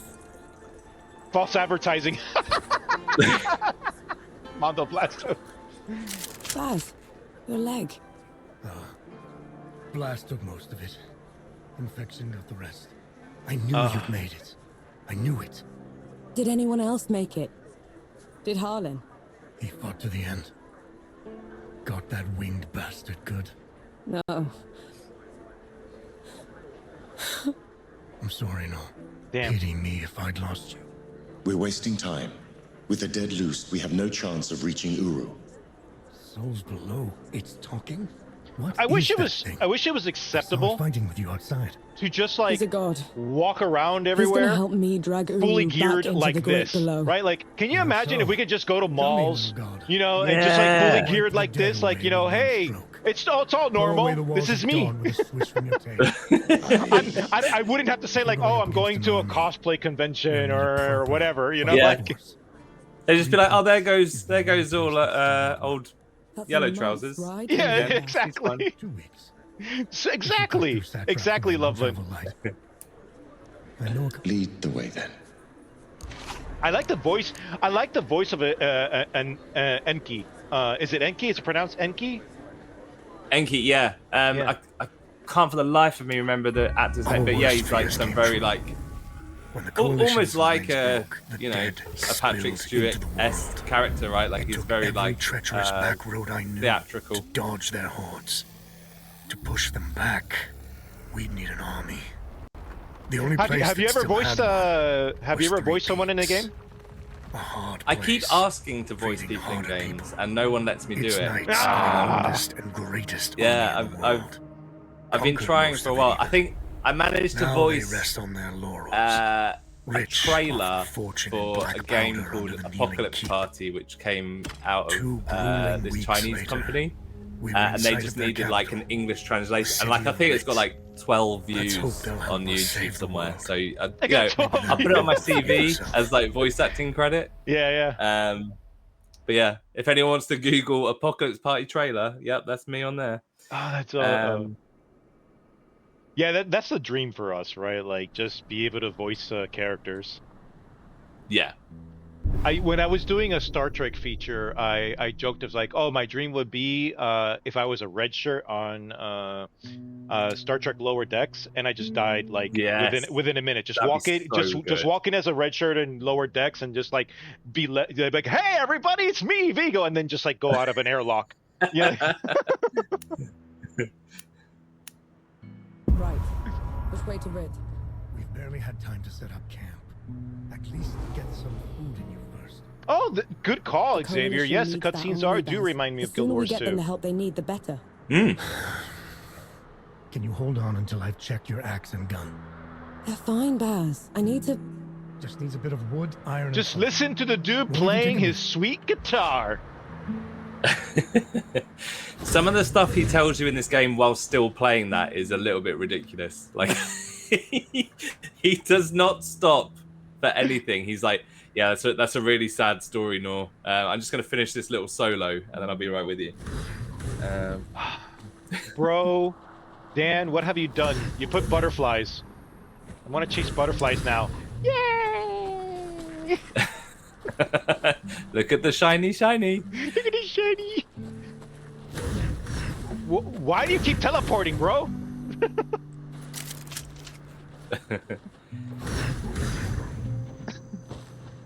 Awesome. I'm gonna rest. I'm gonna see what that looks like. Okay. All right. Leave. And so if I, okay. All right. So somebody gather materials. So let's do that.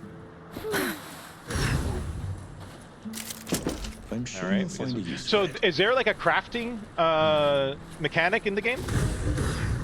There's like an upgrading mechanic in the game. So Got as you it. sort of like, so as you find more items, you can like bring them back. And one thing I would say is, for anyone going into this, is don't just like chuck everything in at like the first item you've got, because it's like obviously like, as you go through the game, things become more scarce to find the upgrade materials. So yeah, I think a few people go into this the first time and just upgrade the first axe that you get, and then when they unlock a cooler one, they don't have enough resources to upgrade it. So yeah, I'd recommend holding on to it for a bit. Okay. Upgrade your weapons. So I have to upgrade the weapons with him? Is that what it is? Let me take a look. Yeah, so for the tutorial, I think Okay. he's basically giving you enough stuff to do Alright. both of them at this point. Oh, okay, nice. And some of the items will just give you like a bit of a damage increase, whilst others will actually give you other things as well. So like there's some that will like stun the enemy a bit more. There's some that will like set them on fire later on and things like that as well. Right. You can request an audience with the judges there.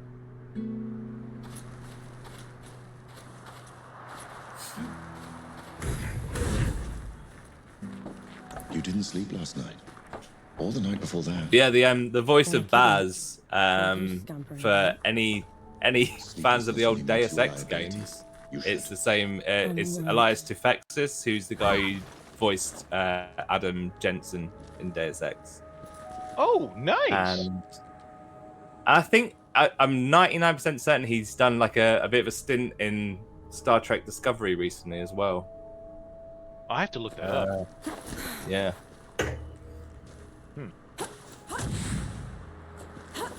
I'm just gonna climb the mountain. Dun, dun, dun, dun, dun. Ooh. Oh, this looks like something. This looks promising that way. See, this is like. Ah! No! Wait. You could do it. Why can't I? Yeah! Yes! Vigo will find a way. Yes, Vigo, find a way.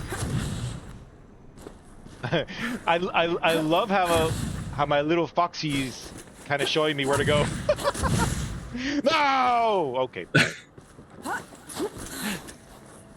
Yeah, those invisible walls have put a stop to your fun. Is there always some sort of... no clip, lol. Kitty bear, hi! Can you crouch? I haven't seen a crouch mechanic. There's no crouch? Because I was trying to get through here. Yeah, I guess not. Okay, fine. The bridge is gone. This is how I do it, Dan. This is how I just kind of try to figure it out. Touch that skull. It's got to be done. All right. There's beer Yeah, I up don't know there. if you've had a look at if you've had a look at the map now you're in this area, you'll see sort of how big these kind of like It's not huge. open world, but like these bigger areas are. Yeah. Ooh, a skull. Let's touch it. Definitely touch it. With Enki's help, you can travel to opened rifts found throughout the world. Press Y, interact with the skull, and open a rift. Okay. Ready to fight. Whoa, nice. Yes. What was that? Bring up a rift. On to the next one. Yes. Launch. Boost. Yeah, this bit is crazy fun. Mostly, yes.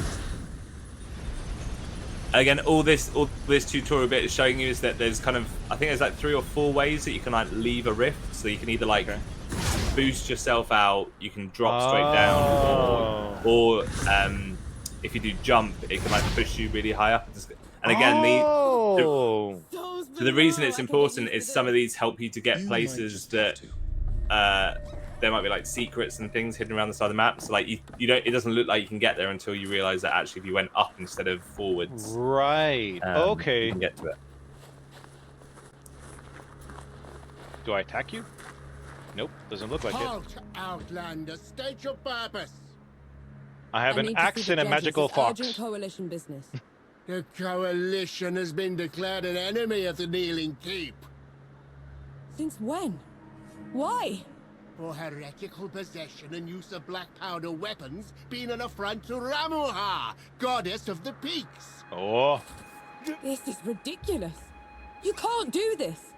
Bailiff, restrain her. Oh, now they're gonna try and restrain me? Stop Well, her in the Ramuha's no, thank you. name. Good luck to them. Yeah, for real. Oh, bloody! Yeah. Another god. She must have also escaped Dawn when the barrier fell. Another one. I let out another one, and the Ooh, a Knights are on sign. her side already. Oh, Knight's Edict. The law is not just for Ramuas, faithful. Report all transgressors, infidels, and traitors to the kneeling keep. Make the peak safe and prosperous. I think of this bit as well. If you look behind you, there's kind of like, you know, we were saying about like finding like sort of secrets Yeah. and things hidden away. Ooh. Baz Like fared better. the way you came, if you like look behind, there's like a way up on the right, and it's just Yes. like one of these areas where you kind of got like hidden resources and things like that. They didn't know you're the protagonist. Exactly, Loveland. How dare they have no faith in me? Oh.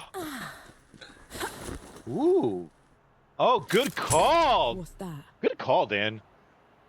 Nice. So basically, it's like I got some material. Okay. So I guess gathering material is somewhat rare for the upgrades.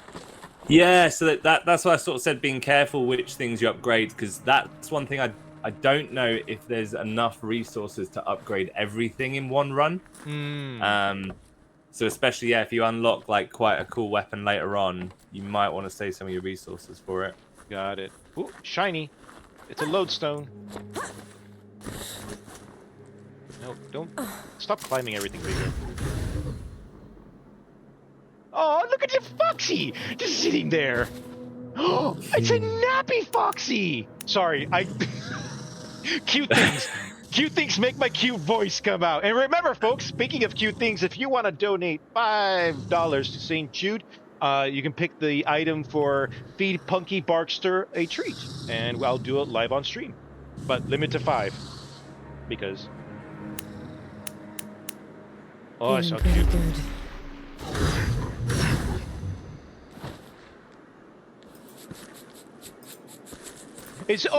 Dan, there's a question being asked. Is the contest for the M16R2 US only? I think it's US and a few European countries as well. Okay. Well, we'll have to double check that. Oh, yeah, it's on. If you go to the competition page, there's a list of the countries that are excluded, and I think it's only the ones that exclude normally from the sweepstakes. Annoyingly, it was, right. Right. I'm sure you'll find a use for it. There's so much to explore. This is... Oh, shielded enemies. Prevent all damage from their front. You can knock them out of their shield state by stunning or parrying them. A successful stun or parry, you can use a melee attack to tear away the shield. Yes! We're gonna try... Alright. Come on, time it, Vigo. Time it!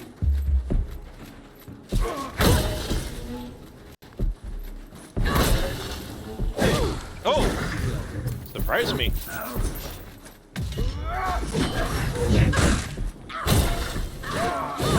Oh!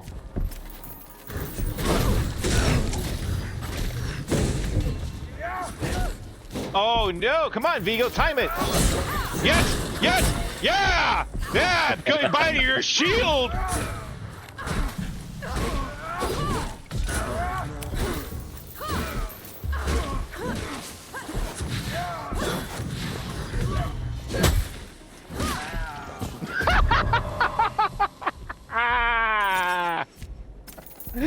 Yeah, he does hit hard, but that's okay. He's DEAD. He is unalived.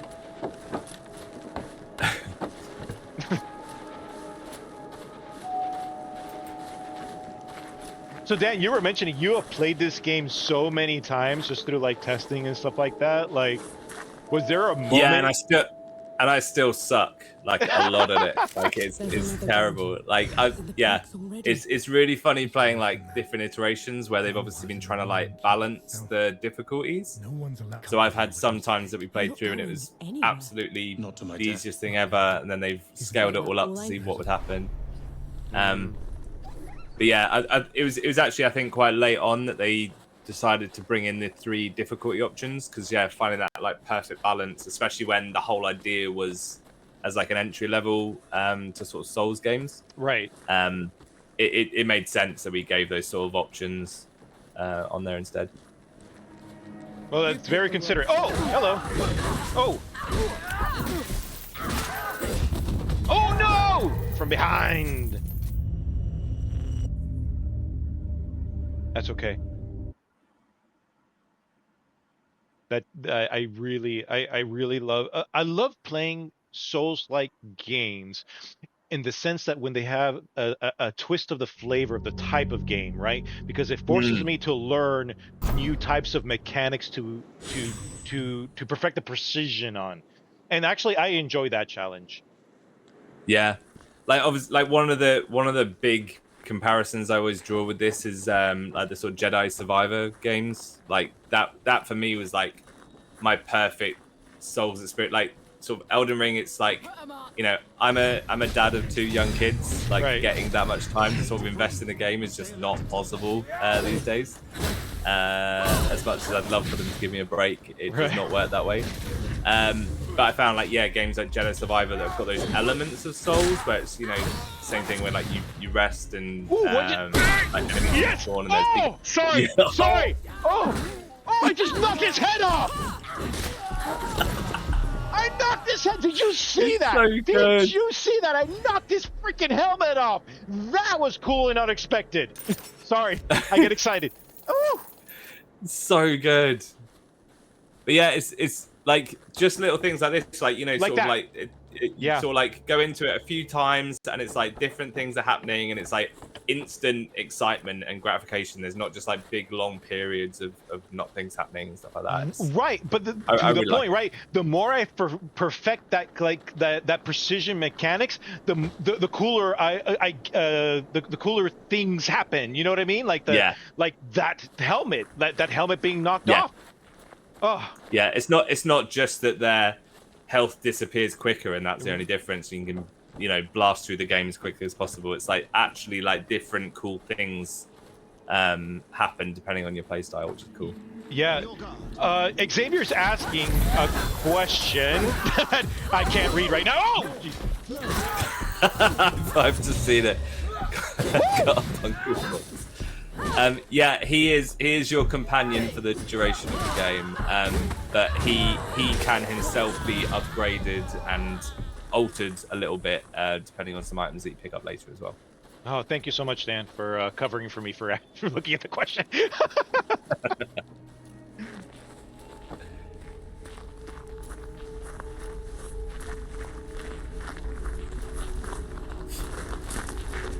And yeah, on Oh. the laptop thing, I'm sorry, I don't know the laws of the world.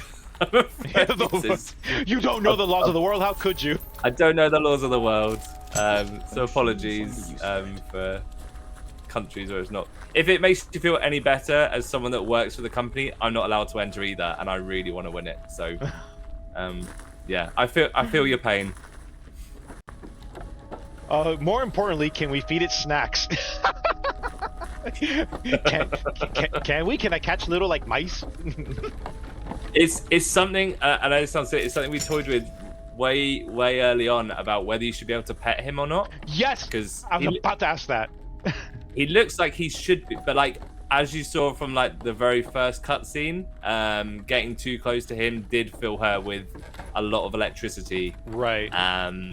So at this point in time, there's not a point in the game where they're quite close enough for that. But yeah, it's they obviously like their companionship and stuff does grow over the course of the game. I compare it a little bit to the old, like the first series of Pokemon, where sort of Ash first gets Pikachu and they obviously like hate each other, and then they have to build up this like level of trust between each other to sort of like unlock each other's like full potential. And like during the course of the game that does happen, but I won't spoil the ending. Perfect, because Dan, one of the things I say, if you're gonna give me a companion, you gotta let me pet it. Even a human one. Ah! Let's get the All right. Yeah, all right, let's go. maybe we'll just have to get one of the plushies made, and then you can pet him in real life. Yeah. We'll see. Thank you. Oh, okay. I got the blocking parry mechanic there. Pretty good. Oh, another shield one. Let's go. Come on, let's knock your head off. Oh! Come on. Come on.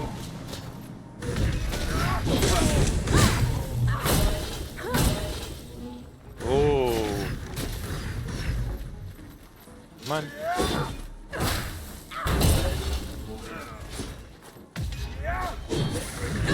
You got this. I'm feeling good. Yeah, bye.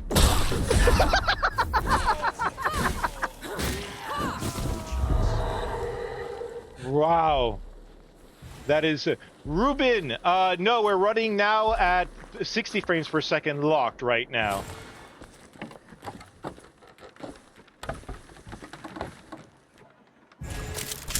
Look at this. Ooh, an axe. Hold on. So now I can swap out here.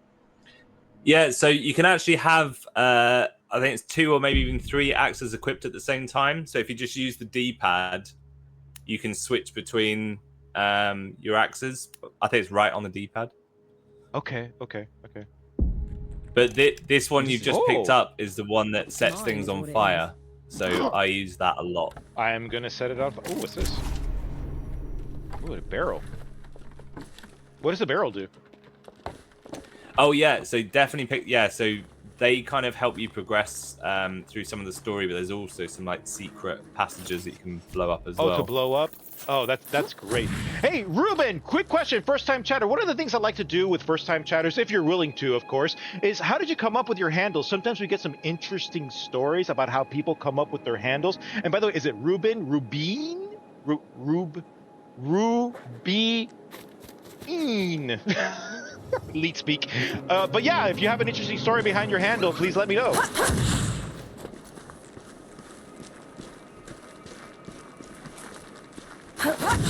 Oh, I'm gonna go up here. Oh, so I am going the right way, but I didn't want to go the right way. Fine, I'll go the right way.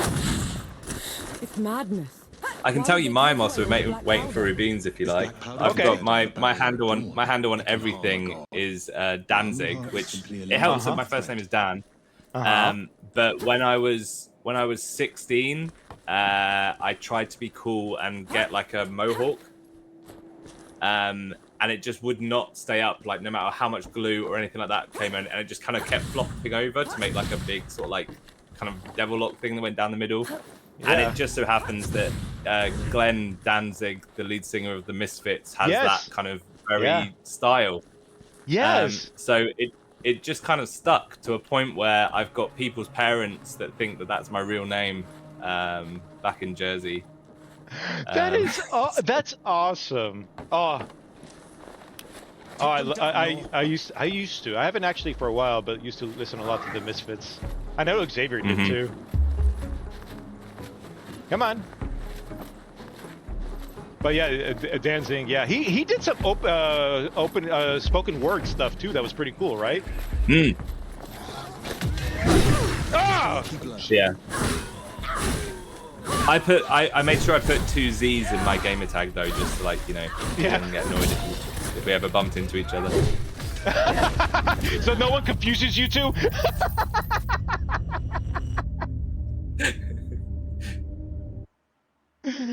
Oh, I got cocky there. All right, we gotta fix it. Oh, he died as you died though.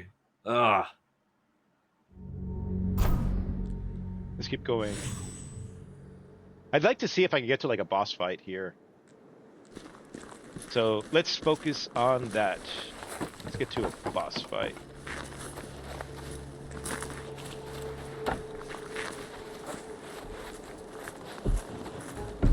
Sandeep, welcome! So good to see you.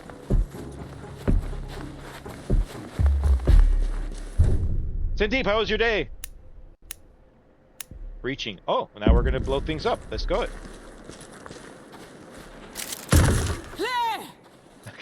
You see, distracted Vigo. I'm saying, let's focus on getting to a boss fight. No, let's blow things up. To be fair, I think at this point, this is the way you need to go as well. So oh, good!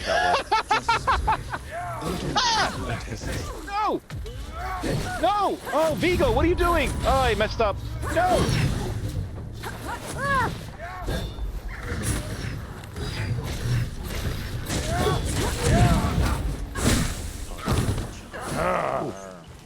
All right, good. And you know what? Let me drink a potion.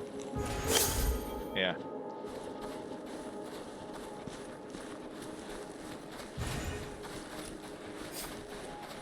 Yeah, so we try to be quite forgiving with the health as well. So every one of those hamlets that you free, like that one you did at the beginning, so when you unlock a new coffee shop, she will always give you another potion bottle. So you kind of like keep increasing that as you get through.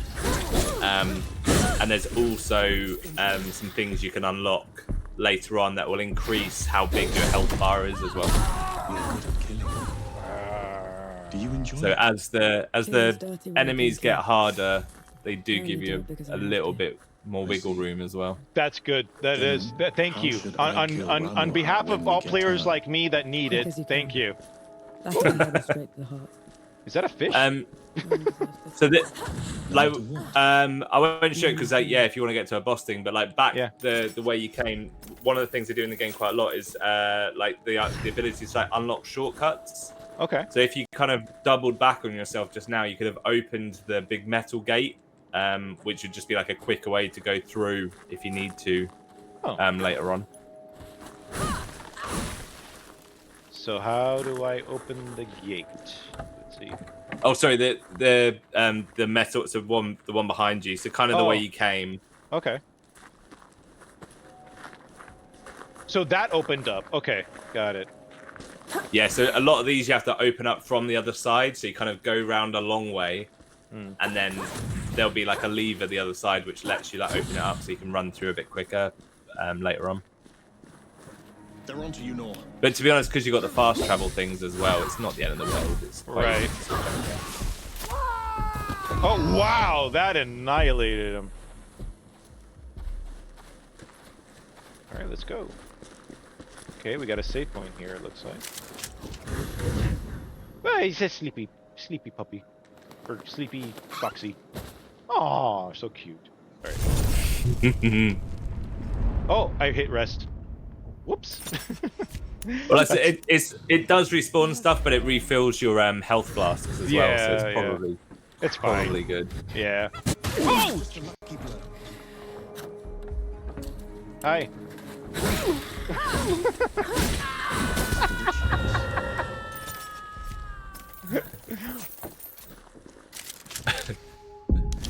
I'm having a blast. Oh, what is that? Oh! Yep. What in the bananas was that? Why am I being attacked by like an emu? Yeah, we started calling them evil chocobos. You and Baz are close. Please don't sue me, Square Enix. He's your father, But yeah. correct? Ooh, boy. I think they're loosely based on some actual New Zealand, because it's a New Zealand studio. I think it's loosely based on some weird New Zealand bird that actually exists, but obviously I don't think it's that big. Oh, well, okay, yeah, that makes sense. Volition.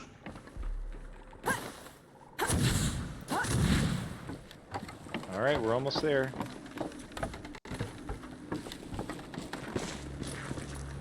I love the way you travel. I love the combat. Like, really, really, really digging this.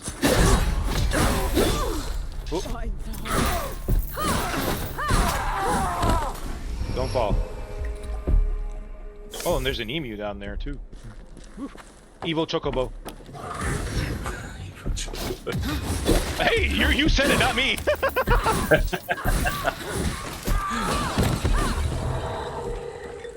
I'm sort of already anticipating the email from like our PR manager on Monday saying, "Did you say evil chocobo on that screen?" All right, so I got to go down there. Okay, cool. Whee! So yeah, whenever you see the big sort of puffs of smoke, that's where you're going to set up almost like a new base camp. So that's where Baz, who guitar guy, and whoever else has sort of joined your team at that point, because you kind of the campsites grow as you get through the game as well. So you recruit more people. So yeah, these kind of like expand as you go through the game. But it's another place that you can fast travel to as well. You haven't used one. They're not close. Then you're long. I'm going through this because we got a musket now. Because I would love to like showcase a boss fight before we get out of here. Yeah, there's kind of like a at least a mini boss I reckon we could get to in a second. I'll show you how to get to it. Okay, cool. This bit, just as like a word of warning, so you've only got 3 bullets in your gun, and all of them need to hit one of these targets. Otherwise, you have to sort of like rest and restart it. Okay. So no pressure. No pressure. Got it. Oy, oy, oy, oy, oy, oy, oy. Ah! Okay. That's it. I think I'm getting the hang of this. So as long as it's yellow or red, you're fine. But white won't work. Yeah.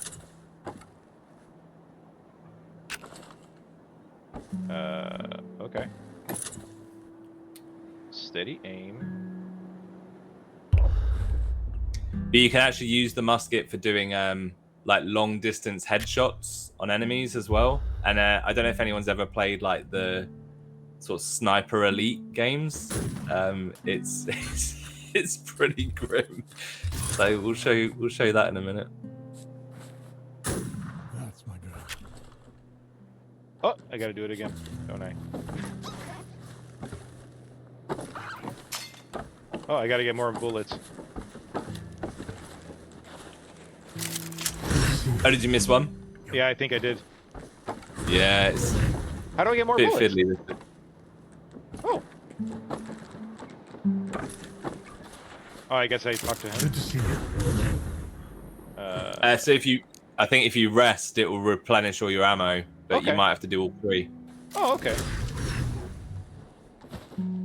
Let's do it. Just go. All right, let's do it. Oh, okay, perfect. All right, so let me. All right. All right. Ay, ay, ay, ay, ay, ay. Let's get this one. That's it. I think I'm getting the hang of this. Give it a couple more tries, just to be sure. If you like click in the right stick as well, it does kind of like a steadier aim. Okay. Oh, I see that. That's my girl.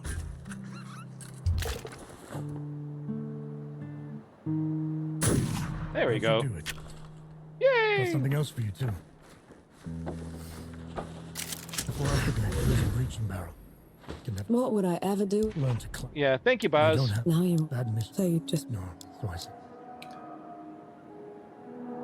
All right, let's move on. Get to this mini boss.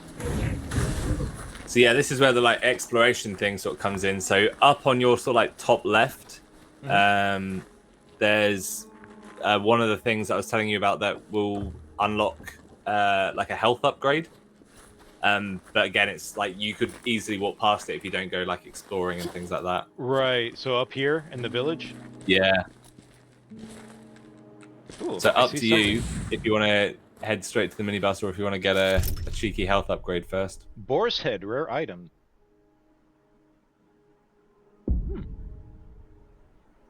Oh, it's a there's a mini game like playing games? Yeah, Interesting. so similar to how they have like Gwent in The Witcher, they've got like this kind of like checkers game called Sibo, where you have to kind of move checkers around to try and form a triangle.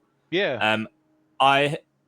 I had no idea how addictive that game was going to become. It's actually I really hope they bring out like a physical board game version of it, because yeah, it's annoyingly fun.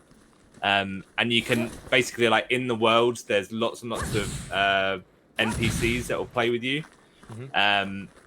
All of them use like a different board, and they've all got their own AI that are better or worse and things like that. Right.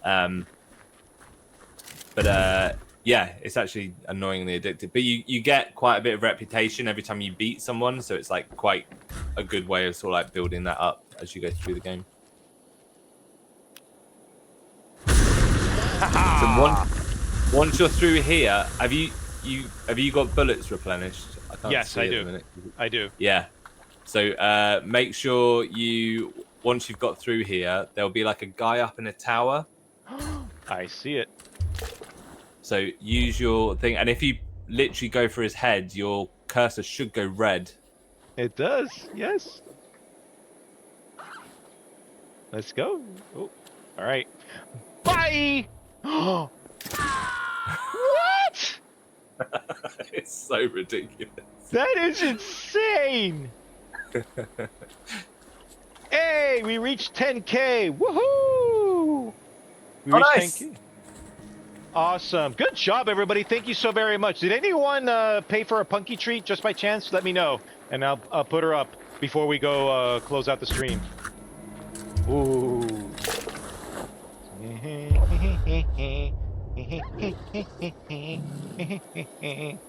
Now this has became a game for me to snipe.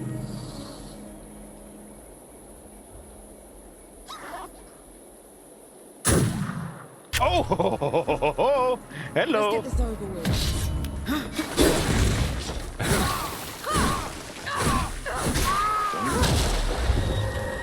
Haha, brilliant.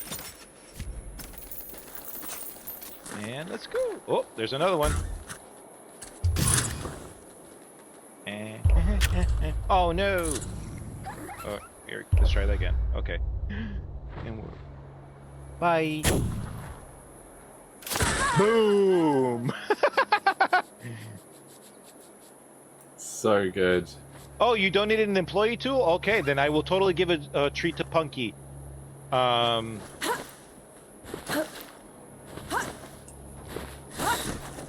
Yes, I love it. I'll fix that for next for Monday stream because I set it to unlimited.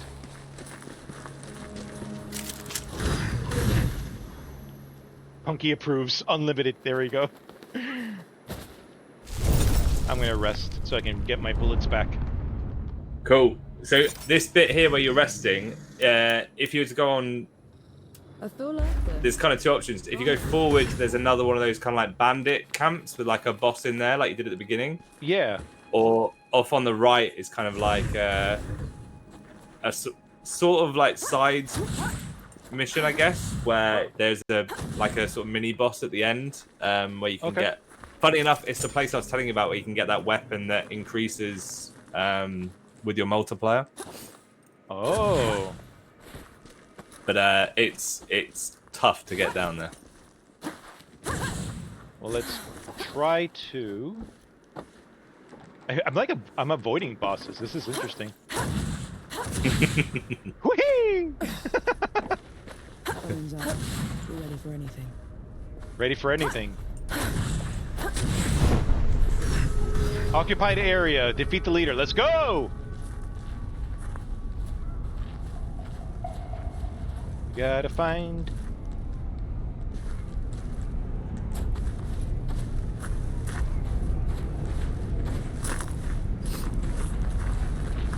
Come on. I'll find you. Why am I not seeing any enemies? I see the skull, so let's follow that. Whoa! What was that noise?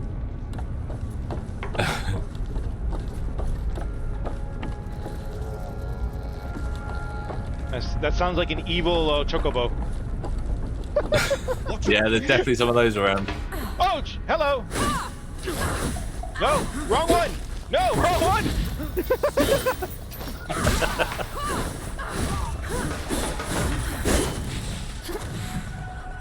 Woo! No, no.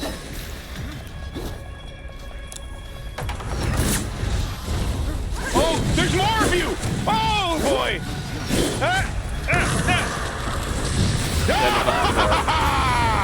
Eat it!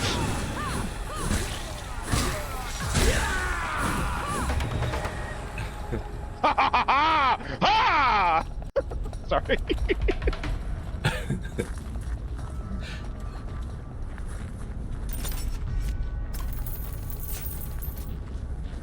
I guess I should have. Oh, and there's the evil chocobo.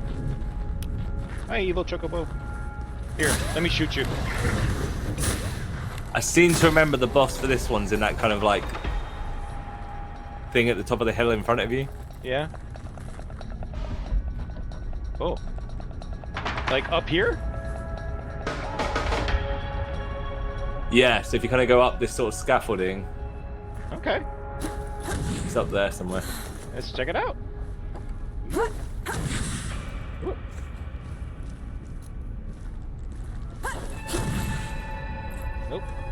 try this. I'm breaking stuff. I'm breaking stuff. Come on! Okay, that's not gonna let me go there. I'll figure it out. What? What? Oh! Hey! What's up?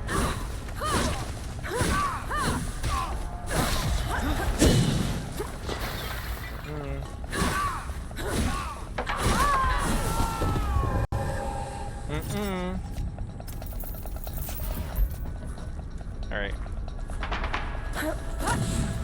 Ah! Come on, get up here. There we go.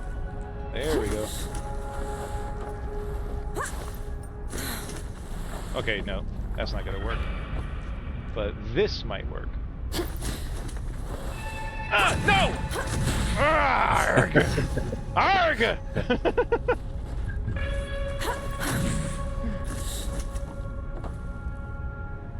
Oi! Yes! Yes! Yes! Yes! Don't mess this up, Vigo. Oh, here you go. There we go. There we go. There we go.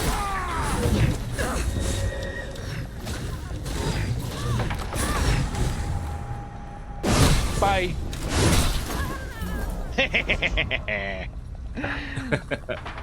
Oh, getting the hang of it, getting the hang of it. All right, so that was up here that we need to go, right? Or is that above us? Yeah, I think if you keep going. Keep going? All right, let me keep going. Keep going. You might need to drop down on. I think there's a way you can like go up the scaffolding at the side of the cliff. Yeah, I see that there. Okay. No! No! Ah.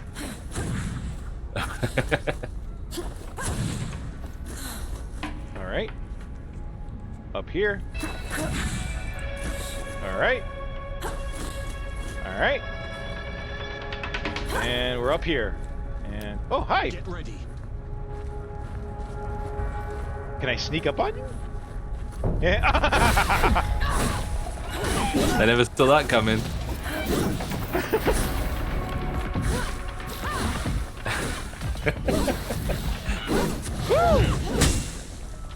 All right, come on.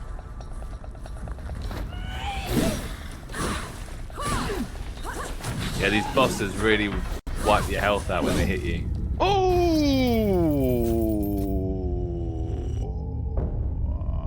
it's okay. This is fun, man.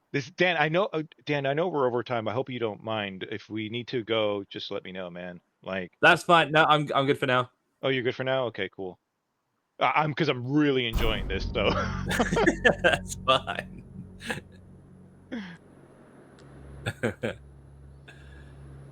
All Yeah, right. sorry if I jinxed you there with the whole bosses really hit your health hard. Yeah, did fine. You did fine. Let's go here. Let's do this. Come on. We're gonna go straight to you all. Watch out, Nor. Ah! Bird!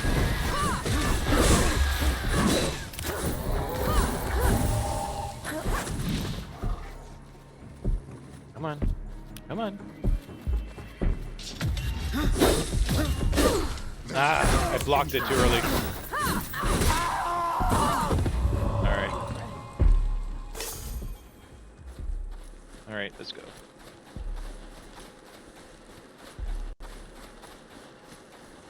What's up?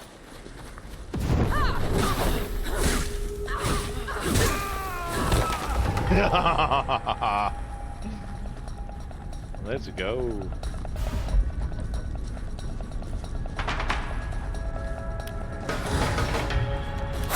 No!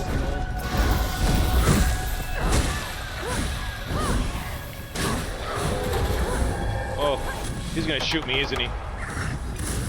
Ah! Ah!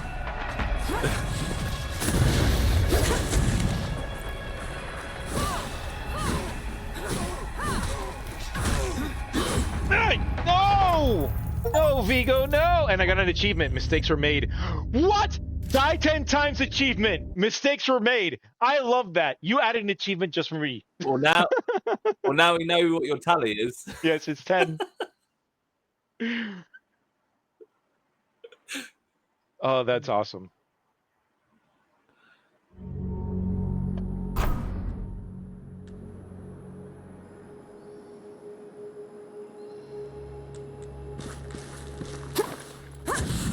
All right, we're gonna do this again. Here they come. Come here. Fine. Come on. Come on, I want to tally. Oh, come on. Come on. Man, I'm trying to... I want to practice that parry. It's hard.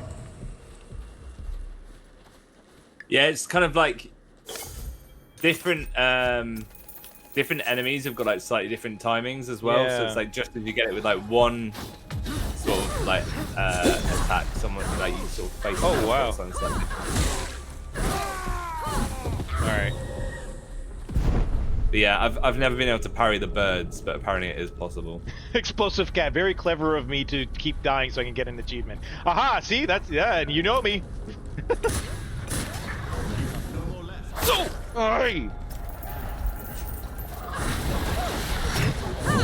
Yeah, there is ways of clearing this lot out with the sort of like explodey barrels and things like that. But Yeah. Aye. No. I have to be clear. No, it's that's all me. It's just I see. No, see, I'm getting sloppy. Okay, okay, focus up, Vigo. Focus. Getting sloppy. Getting sloppy. But I can see what you were saying about like, oh man, died so many times on like that hard mode. Is it like Yeah, one hit, one kill? I've not made it to this part of the game on hard mode yet. Like it's silly. Well, we're gonna make it. We're gonna get that boss. That's what we're gonna do.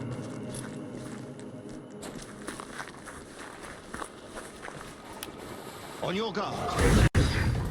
Come on.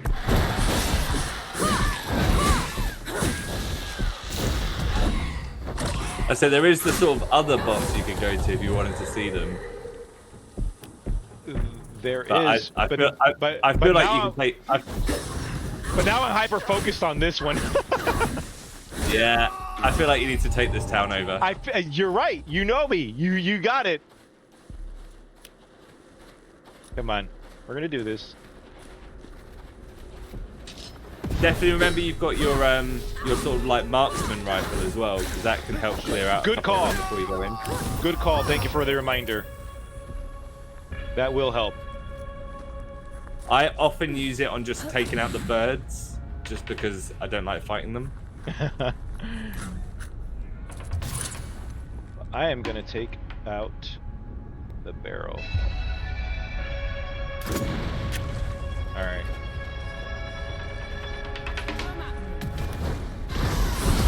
Ooh!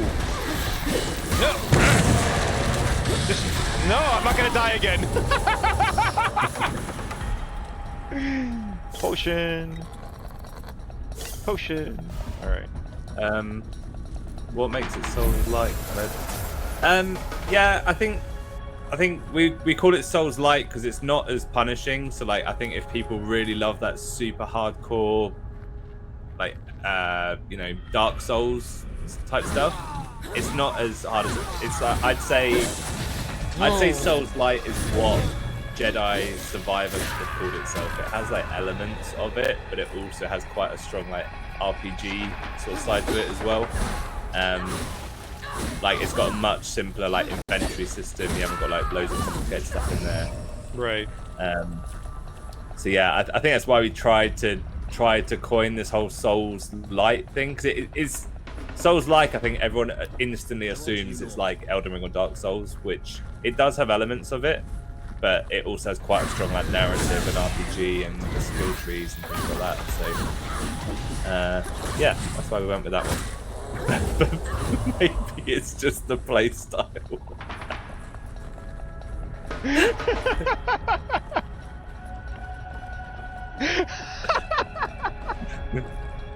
I love you all.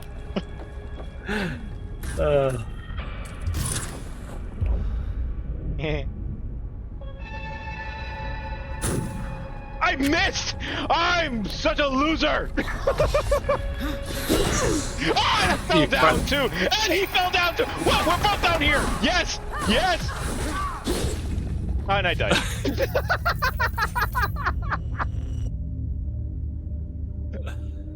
Absolute carnage. Oh, that was awesome. And you know what? I think on that note, we're almost 30 minutes past. I need to give the doggy a treat. I'm going to pause here, but this has been brilliant. I love this, Dan. Thank you so much. Let me go to the out of game screen here. Yeah, this is so fun. So fun. All right. Let's give Punky a treat. Woo. Quit to main menu. Yes.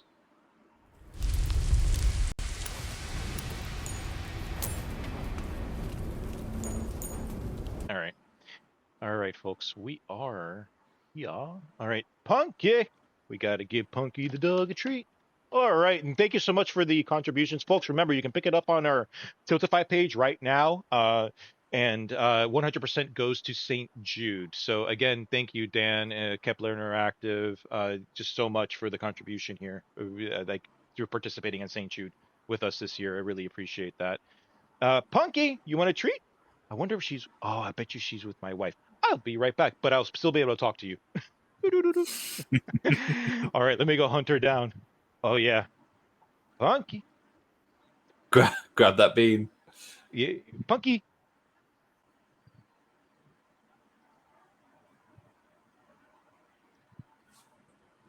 Oh, I gotta actually find her. She's not with my wife. She's. I wonder if she's in the hiding. I wonder if she's in the hiding spot. Nope, she's not. Honey, have you seen the dog? We need to give her a treat on stream. Oh, she's with Lily, my daughter, Dan. Punky. She not there? Oh, not with my daughter. Punky. She here? No, not with my son. Where did she go? Was she? I bet was she behind me the whole time? Because sometimes she hangs out behind me. Where? Okay, folks, we have a mystery. We have no idea. Is she outside?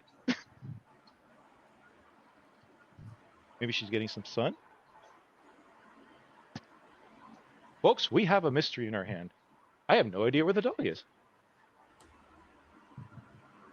I'm really hoping Punky's just going to sort of poke their head out from behind your gaming chair or something. Yes, that's what I'm hoping. That she just kind of jumps on the chair.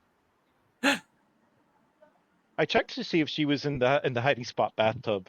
Now my wife is helping me hunt down Punky.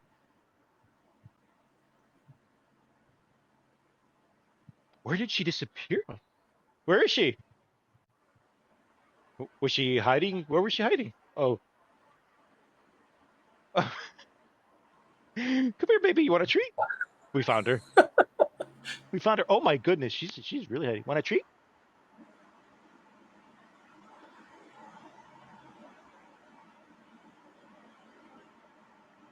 Yeah, she was napping. Come here, baby.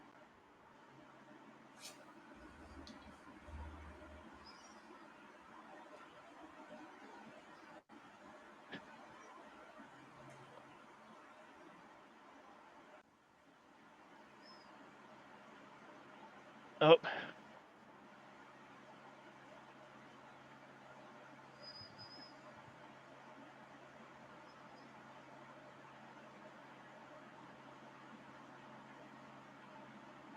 All right. I don't know.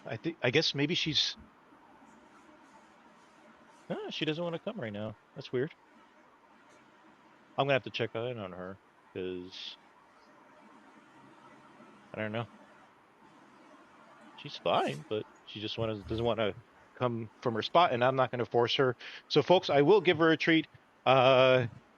Just not right now. I don't know why. What is it with Friday? For real? Beans? No, I can't have a bean right now, guys. I can't have a bean right now. I don't know. Explosive cat. She's not hiding from it. It's just like uh I don't know. She's under a table right now. Just she looks scared. I'm not sure what it is. That's so weird. Huh. I don't know. Never seen her do Maybe she like this. doesn't like magical foxes. Maybe. I'm gonna check again. Hold on. Hold on, because I really now I'm nervous. Is she okay? Like, come here, baby. Come here, my baby. You're a good girl. It's okay. You're fine. Come on. Come on. Yeah, she's here. Okay. Here you go, baby. She's fine. She's fine. She was just like, I'm napping, Daddy. Leave me. Oh. Oh, it looks like. Oh, that's right. Looks like she was trapped. Oh, there was like there was a piece of string around her leg. That's weird. Okay. Well, she's here. She's good. We're coming. She is getting her treat, folks. Thank you for your patience, my big little chunkies. All right, here she is. Oh, my big chunkies. Here you go, folks. We're here. Hey. Hey, baby. Hey, you want your treat? Here you go. Num num num num num. Num nums. Oh, so good girl. You're a good girl. All right. Thank the audience, folks. It was. You know what? You get another one because you've been a good girl, and this is why you're my chunky piggy. Come here. Here you go. Oh, here you go. You ready? Num. Num num num num num. Good girl. All right. Her name is Punky Barkster from Punky Brewster.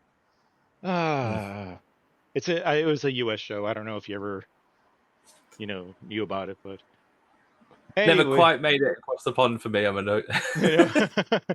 All right, baby. You can go now. Mwah, love you. Okay, go. Yeah, I'm sorry you were stuck on that string. That was weird. Oh, no, don't go after the treats. She almost went after the treats. All right. Okay, well, folks, thank you so much for joining the stream today. I sincerely appreciate it. Dan, thank you for joining us as a guest and helping us go through. And I sincerely apologize about the technical snafus in the beginning there.